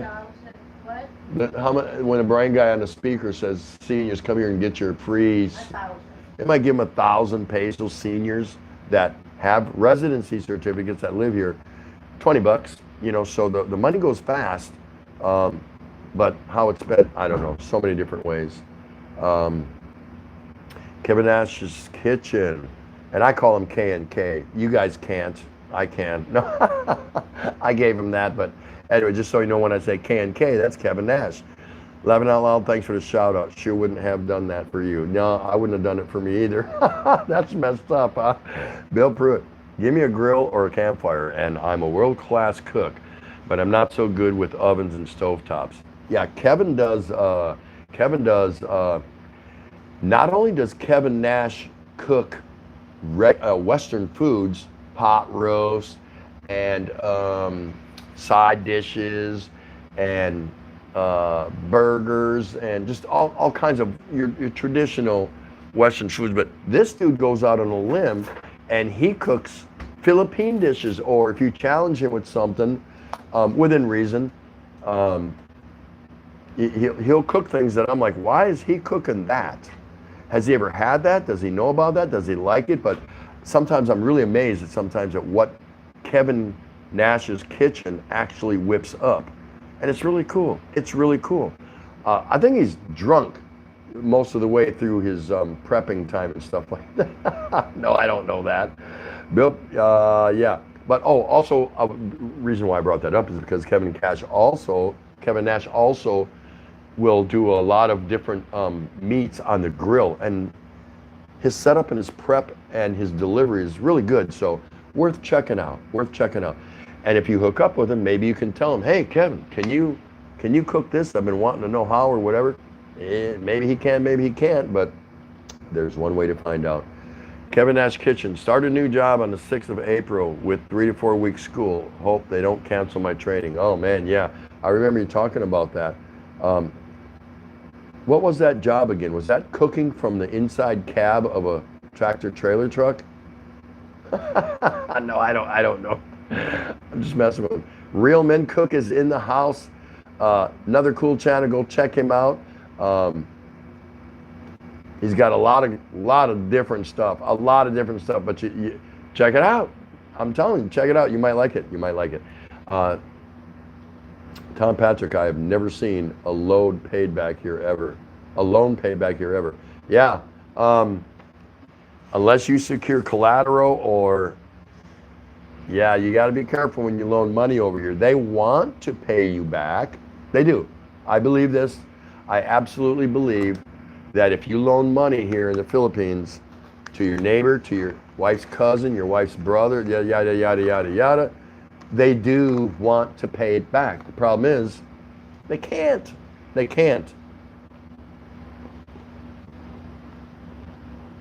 I'm eating some classic peanuts. This is what they're called. It's like a foil pouch, about as little wider and a little taller than a cell phone, right about there. But they're pretty good. And they got garlic in it, so that's why I like it even more, because I like garlic. Yeah, you loan money here, you better secure some collateral. And you might feel guilty. Well, that would be an insult to my wife's second cousin's nephew, right? Hell no. If you're worried about it, or the reason that they're giving you why they need the loan,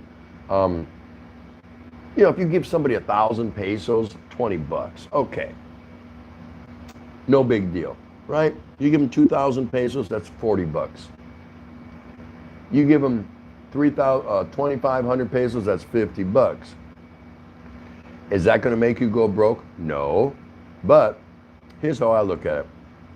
If I tell my wife, because she won't loan anybody no money without first running it through me kind of. And I'm just going to ask the prudent questions. Well, what for? What does he need it for? Tell me, okay, whatever. But if I give him 20 bucks, 1,000 pesos, and they never pay me back, I look at it as it only cost me 20 bucks to get this sucker out of my life forever. Because they ain't coming back, because they don't want to look you in the face because they owe you money, right? So I said, okay, it cost me 20 bucks to get rid of him.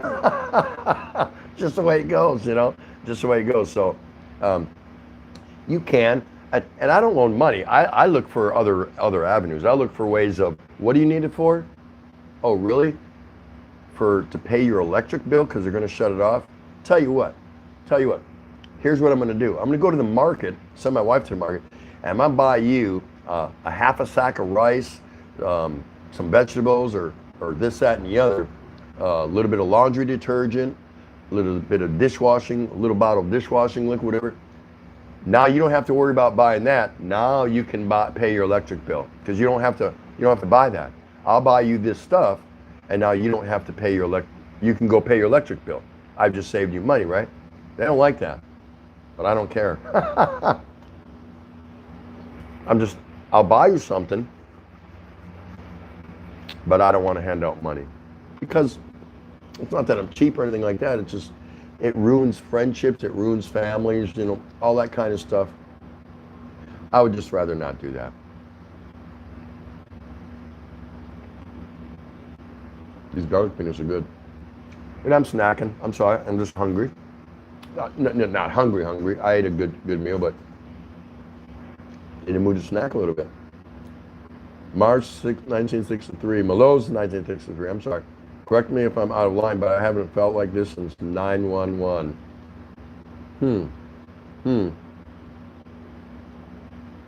You're talking about with our current global issue, huh? I mean, I can see that. I can see how you would feel about the heightened alert of everybody. Who here on the planet right now, does not know about our current global issue? Who? Everybody knows. There might be some tribe on some isolated island off the coast of Thailand that doesn't know about it, but outside of that, pretty much everybody knows about it. So I can see where you can assimilate the heightened awareness similar to a 911. It's different, of course, but where everyone on the planet knows about it. Everyone on the planet knows. We just know. And when the entire planet knows about something, it's more than even social media. Everybody knows about it. So that means it's something big. It's a high level topic. I don't care if it's about, the topic is the greatest singer on the planet and the whole planet knows about him or her. It's a topic that the whole planet knows about, and so it becomes heightened. The awareness of that topic becomes high level, and that's what we're experiencing right now. Dora Cruz, she's hanging in there, man. She's awesome. Everyone go check out Dora Cruz, especially the Panays. We want to help her launch and get her live stream going. So if you can do that for me, that'd be great. I'm going to go there, do the best I can, help her out, support her. Tom Patrick, speaking of that, do you have your residence certificate? You have your residence certificate. Nice to have if you get hassled to where you live.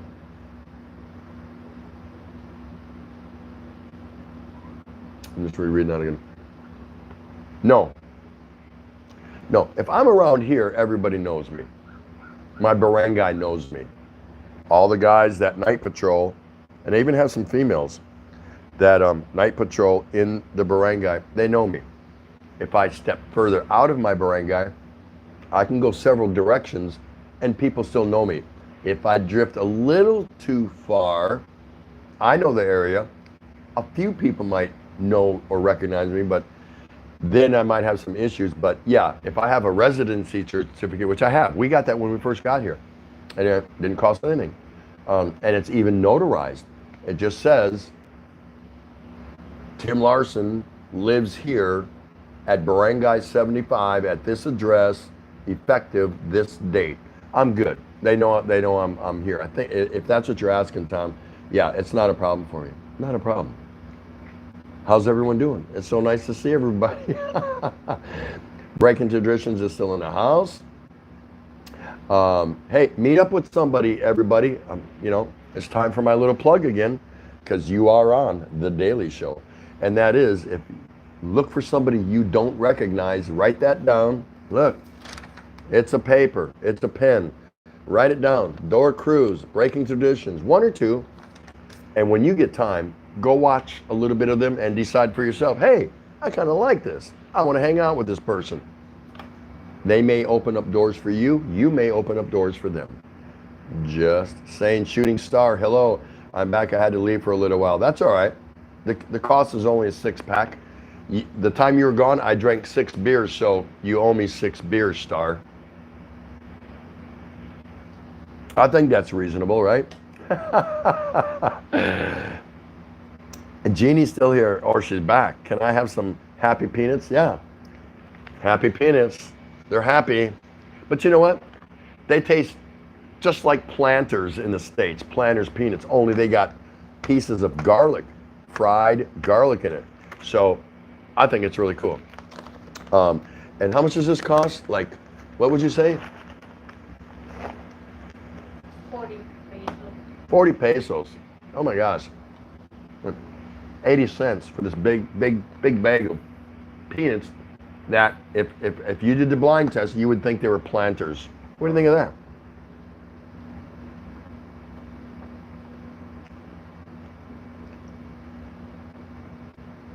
It's really great to see all you guys talking to each other. That's the way a live stream should be. Because this channel is about friends meeting friends. If you leave here and you don't make a friend, I'm not going to dog you out, but I'll say that's your own fault. No initiative, no energy, but make a friend out of here. It'll be worth your time. It'll be worth your time. Tom Patrick, Adobe peanuts cooked with garlic are so good. I'm so glad Tom Patrick is here. I really am. Adobe peanuts cooked with garlic. So yeah, they are. Shooting Stars saying shout out and hello to a whole bunch of people. Davao Don. Whoa. Davao Don is in the house. So nice to see you. Everyone say hello to Davao Don. Real good guy. He gets around, he's a good supporter. So please check him out. And you won't be disappointed, I promise you. Bill Pruitt, Kevin Nash, it would be interesting to collaborate sometime. 2 guys, a campfire, and some ideas.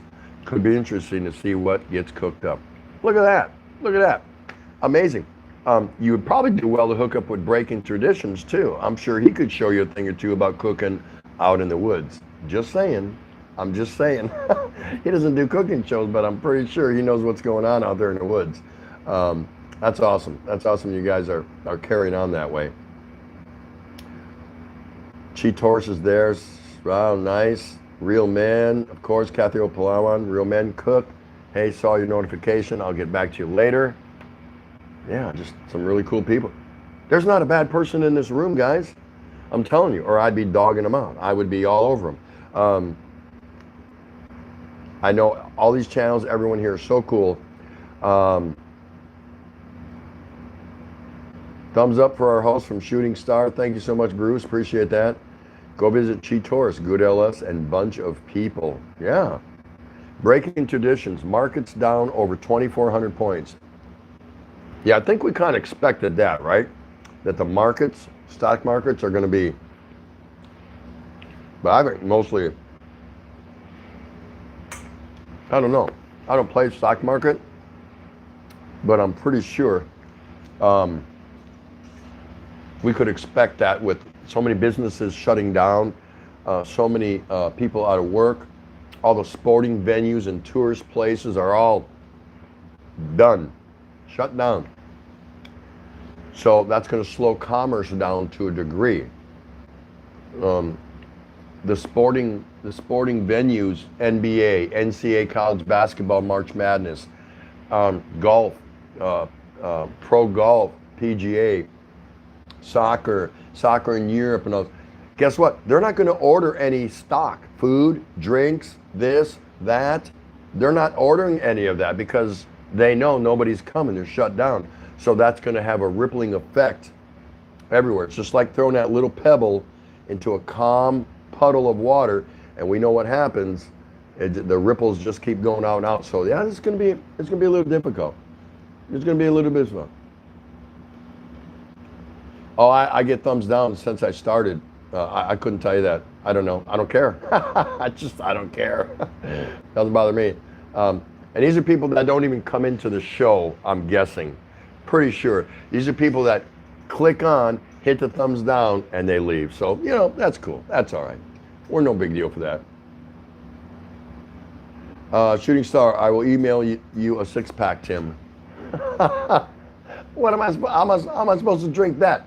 Or unless you're talking about, are you emailing me a certificate good for 1 6-pack of San Miguel at any sorry store of my choice? It's not gonna work. They're gonna look at that piece of paper, look at me and say, next, next person in line. That's too funny. That's too funny, Star. Door Cruz, Shooting Star MS. You will again, but you're my BFF now. Wow, look at that. Look at that.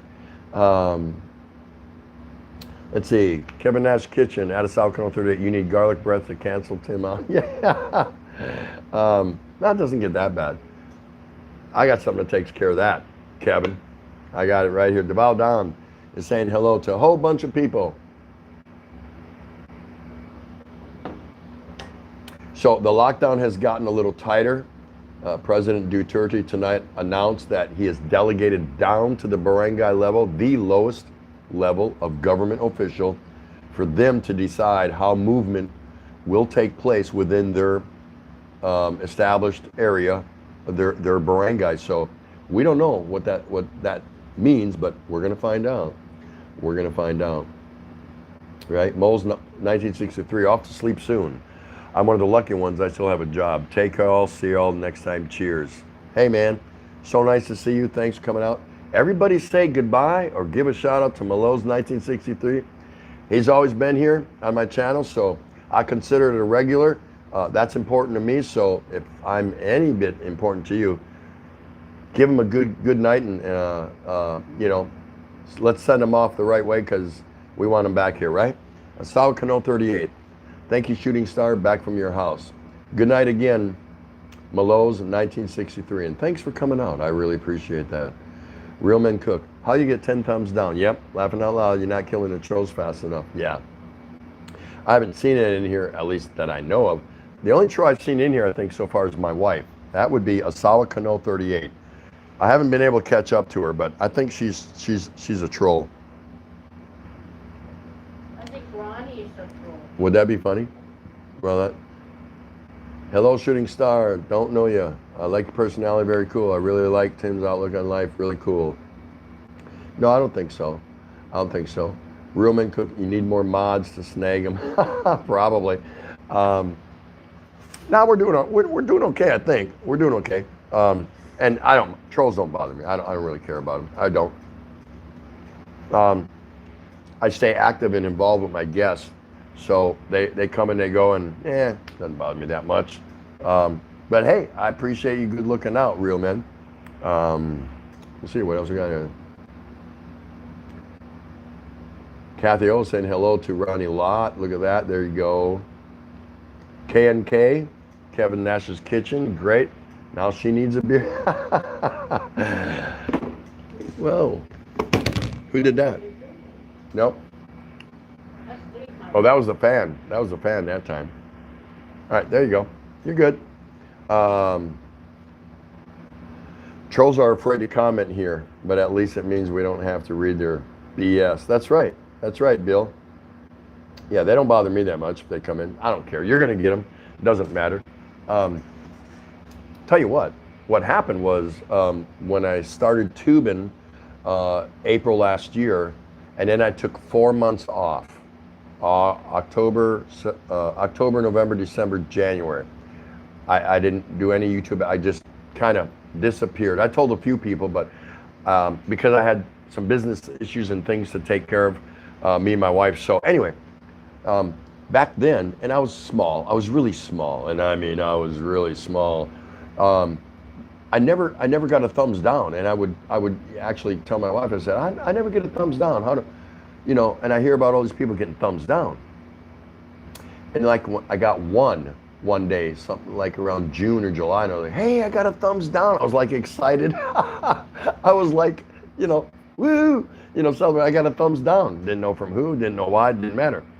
And I might have gotten one or two more along the way, and that was from April all the way to October in the videos that I put out. Like them or not, whatever. Now I'm still learning. I was in a learning curve. So I took my time off, and ever since I've come back, ever since I came back, my subscribers and my time watched and my views, and it just went sky high. I mean, just sky high. Not like big time vlogger type, but for me, you know, it really was shooting through the roof. And all of a sudden I was getting all these thumbs down, and I was like, nothing's changed. I'm the same person. I'm doing the same thing. I didn't redevelop myself. I didn't change my philosophy. You get a little smarter through editing, the more you edit, and things like that, timing, whatever, but no big deal. Much of it didn't change. It was still pretty much Tropical Tim in the Philippines. And all of a sudden, all these thumbs, the more I've gained in the way of watch hours, subscribers, whatever you want to call it, the more thumbs down I got. They started coming more and more. So I don't know if it's just a percentage, you know, as you go up, expect a couple few more thumbs down, or I don't know. This word that they use, haters or whatever, I'm not sure. I have no idea. And you know what? I don't care. I got beer. You are on The Daily Show. Thanks so much for coming out. It's so nice to see you. I hope you're all doing well, and I hope this has taken you away from all the news feeds and all the crap we're hearing every day. Not that it's all crap, but I'm just saying all of the stresses that we're hearing every day, if you can come over in here for, you know, a little while and spend a little time, and if I can help to alleviate or relieve some of that stress, I feel good, because that means you're helping me to relieve some of my stress. And I'm in lockdown. I haven't even seen a rat. I haven't seen a rat in any of the tunnels for like 3 days. So we're in lockdown, Tondo's in lockdown, Manila's in lockdown, all of the Philippines is in lockdown. The rats are in lockdown. They're not allowed out of the sewer. They have a curfew. That's too funny.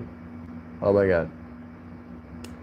Ronnie Lott, that is a negative. I'm not like that. I'm all about positive vibes. Kevin Nash Kitchen, Tim, have you drank the water? Did you ever get sick from water? Do you know? No, I do not drink the tap water. I only drink potable water, and you have to pay for that separately from your water bill. My water bill here, doesn't matter if I use it 0 in a month, if I don't use any water in a month, or if I let the water faucet run for an entire month without shutting it off, it's 130 pesos. That's it. That's it. Less than $3. $2.50, $2.60 if you get technical, something, whatever. That's all it is. We order potable water, or we can buy the gallons of drinkable water. And yeah, all the water that I've had since I've been here, no, I've not gotten sick. I don't use ice because it's made with tap water from all your locations around here. So, or even in your high-end restaurants, I don't get ice and nothing. I don't want nothing to do with it, because I don't know where they got it from. So I don't get ice. If my drink isn't cold, I just tell them, take it back, I don't want it. If the beer's not cold, I don't want it, because Filipinos drink by putting ice in the pitcher, a big block of it, and then filling it up with, you know, Red Horse or whatever until it's full, and that cools it down for them. Or in the one glass, Filipino one glass style, where you take a drink, you fill it up, and you pass it to the next guy. They'll put a little chunk of ice in that. No, I don't do that. I don't do that. I'd rather drink a piss warm beer before I drink anything that's got ice here. Hope that helps. And knock on wood, no, I haven't gotten sick yet. Take it easy, Tim. Got to go for a time. Be cool. BT, thanks so much for coming out. Hey, everyone, give BT a shout out. Wish him a good night, and go check him out. If you're looking for someone to hang out with, either you like him or not, he doesn't care. He doesn't care. I'm telling you right now, he doesn't care. So just go check him out and decide for yourself. Tom Patrick, from what I hear, a thumbs down counts the same as a thumbs up. Where do they come from? Yes, that is true. A thumbs up and a thumbs down is the same because it counts as engagement. Somebody came in and viewed your content and engaged your show. But I think most of my thumbs down, and I'm pretty confident about this, I have no way to prove it, but I'm pretty confident, are people that come in, hit the thumbs down, and leave.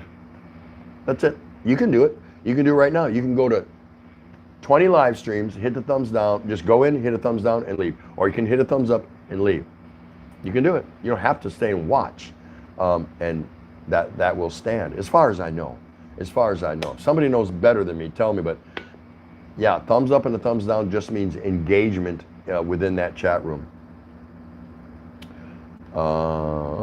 Kevin Nash Kitchen, thumbs down are normally just one person with like 20 channels they go to get on. Yep, that's it. Deval Don. In the morning, when you rise, aren't you glad to be alive, or you put your barefoot shoes? I'm barefoot everywhere around the house, everywhere.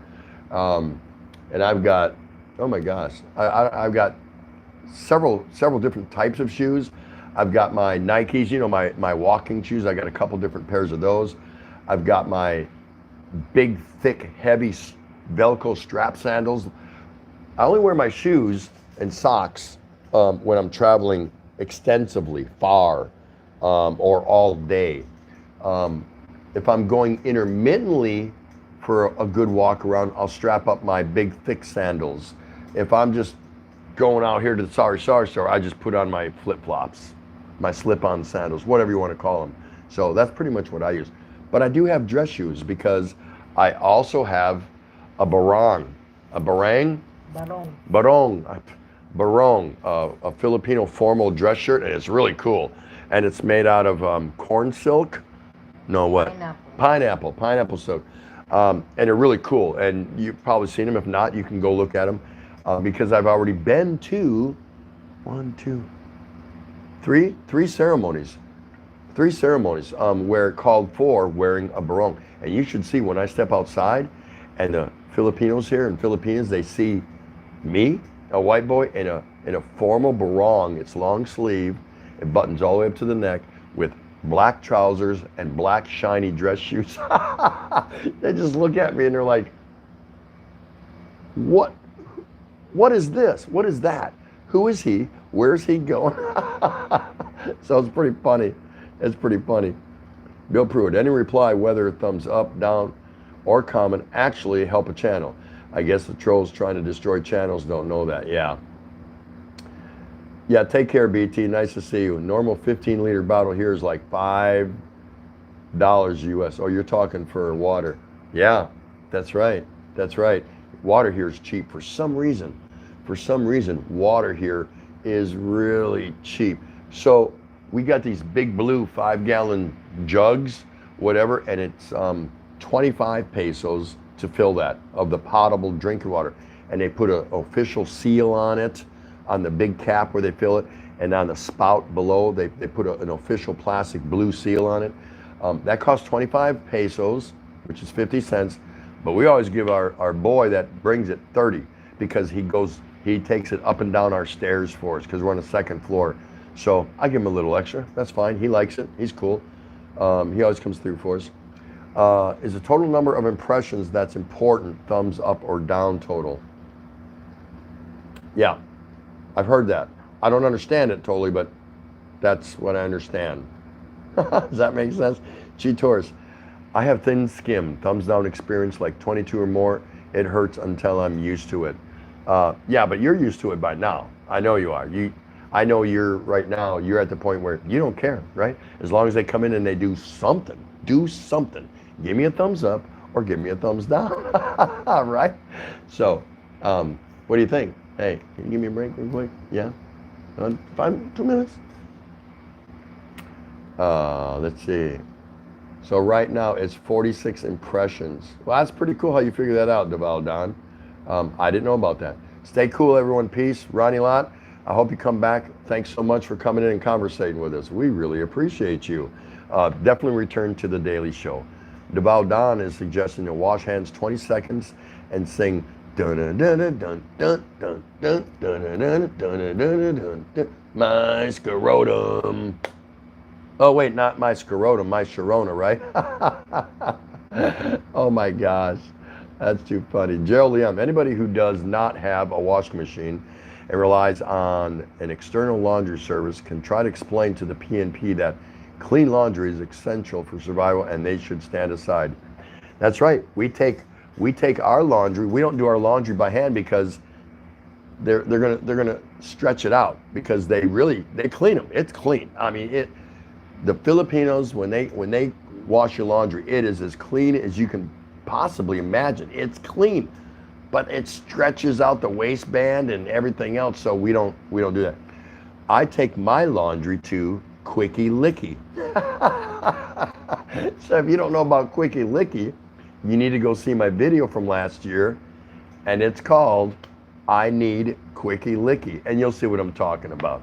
But it's funny. But you're right, Gerald. People here, and I'm not the only one, take their laundry, their work clothes, their school clothes, whatever, to a laundromat because they don't have either the time to wash their clothes by hand, the facilities, a place to hang them up. They may be on the first floor and there's nowhere to hang them up, or somebody in the house to do it, so they'd have to pay someone to do it anyway. So they would just rather get quicker service and just take it to a laundromat and have it done for them, because the service you pay for, they're going to wash them, they're going to dry them, and they're going to fold them. So that's pretty cool. That's pretty cool. Good point. Happy St. Pat's Day. Yeah, that's right. Yeah, they just came out today with a memorandum. I saw it online. My buddy sent it to me. And I got two buddies that wanted me to come up for a St. Patrick's Day bar running celebration, because I go up every couple months and we go hang out. Sometimes Ray goes with me. And normally they run every Saturday night, but this week they were going to run Tuesday night because there's some big St. Patty Day celebrations in Angeles City. Not this time, because the mayor's office of Angeles City mandated all businesses that have to do with beer bars, any place where people congregate, closed immediately until further notice. So they're bumming up there. They're not going on a St. Patty's Day run. Too bad. That's the way it goes. Kevin Nash Kitchen, I think U.S. had 20 million buying those big jugs, that it would be more like $2 per 15 liters. Yeah, probably in bulk, yeah. Tom Patrick, another thing I noticed again, the San Miguel are small. Do you notice that? I'm not sure. I don't think so, no. Well, you've been out of country for a while, Tom, so no, the San Miguels are still the same size as far as I can tell. I mean, if you can clarify that a little bit, I'll take that issue up with you, but I haven't noticed anything. Kathy, oh, hi, Tim. I need to say goodnight now. And you probably said this a long time ago. I saw your announcement come up earlier, so I hope you're still there to hear this. Kathy, thanks so much for coming out. Love you to death. She needs to go now. Good night. Got to sleep a bit before work. Yada, yada, yada. Guys, you want to feel good? Go look at Kathy Opalawan. She will sing you a song. And I guarantee you, you're going to subscribe and you're going to go watch one video after another after another. You just will. You just will. And if you haven't seen Chi Torres, you need to go see her. Just a lovely lady. She runs a great live stream. She runs some videos, this, that, and the other.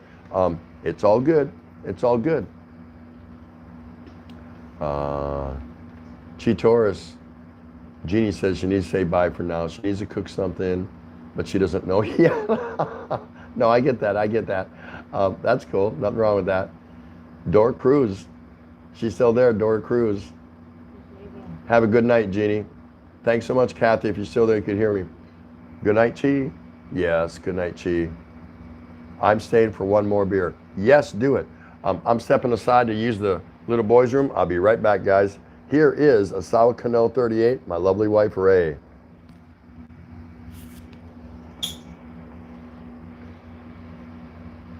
Hi, everyone, whoever is still here. Okay. Everybody's saying good night to everyone. I can't see it anymore. My eyes has been watching on phones, on TV.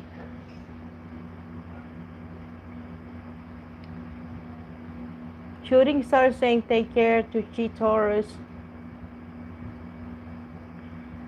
Kevin Nash Kitchen, good night. Asawa Kano, you're welcome po, Ate Ray. And yes, Tim, I heard you. See ya. Bye, Kathy. St. Patrick, oh yes. Oh yeah. They will ruin your clothes here. I think they beat them with a rock. We're going to go buy a washing machine. Oh, on the San Miguel, I meant they go dry so fast, bottles empty. Laughing out loud. Kevin Nash Kitchen, hey host. Hey Kevin. Shooting Star. Take care at Catty Palau and I will visit your house. Do that. Catty Palau is real nice. Hi Tom Patrick, still here? How many beer you already drank?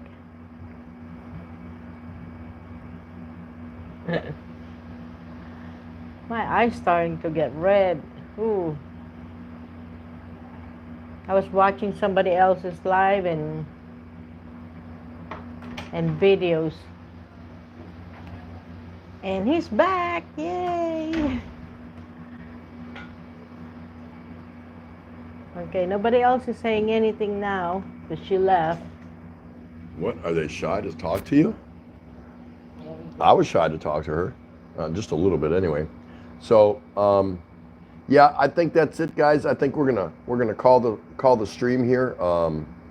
It is getting late here. It's 10:30, and I'm sure you all have maybe something to do. I'd love to stay with you longer. I just want to thank everybody for coming out to the Daily Show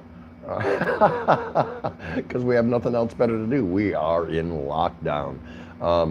So I hope I provided some good insight for you all, and I appreciate all of you interacting with not only me but with each other. That's very important in a live stream that everyone meets. Let's see, Kevin Nash, I can buy San Miguel, but I need to drive from Detroit to Chicago 3 hours. Yeah, you're only going to find San Miguel typically in your bigger cities, in your beers from around the world type liquor stores, you know, something like that. So it is what it is. But let's wrap this up. Everyone have a good day, have a good night wherever you are. Versus shouting everyone's name out here one at a time, that would take another, 30 minutes or something like that.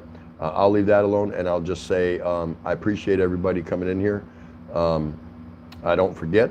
So I hope you'll come back and visit again soon. And keep it cool. Stay loose. Stay healthy. Do what you got to do. And don't stress. Keep the stress away from you. And wherever you are, whether it's today or it's tonight, for the tonight people, tomorrow, if you can, find somebody you don't know and go say something nice to them. It's a healthy habit. It really is. So until that time, thanks again for coming out, and I'll be around to see all of you again real soon. So peace out and walang katapad. Thanks, guys. Take care.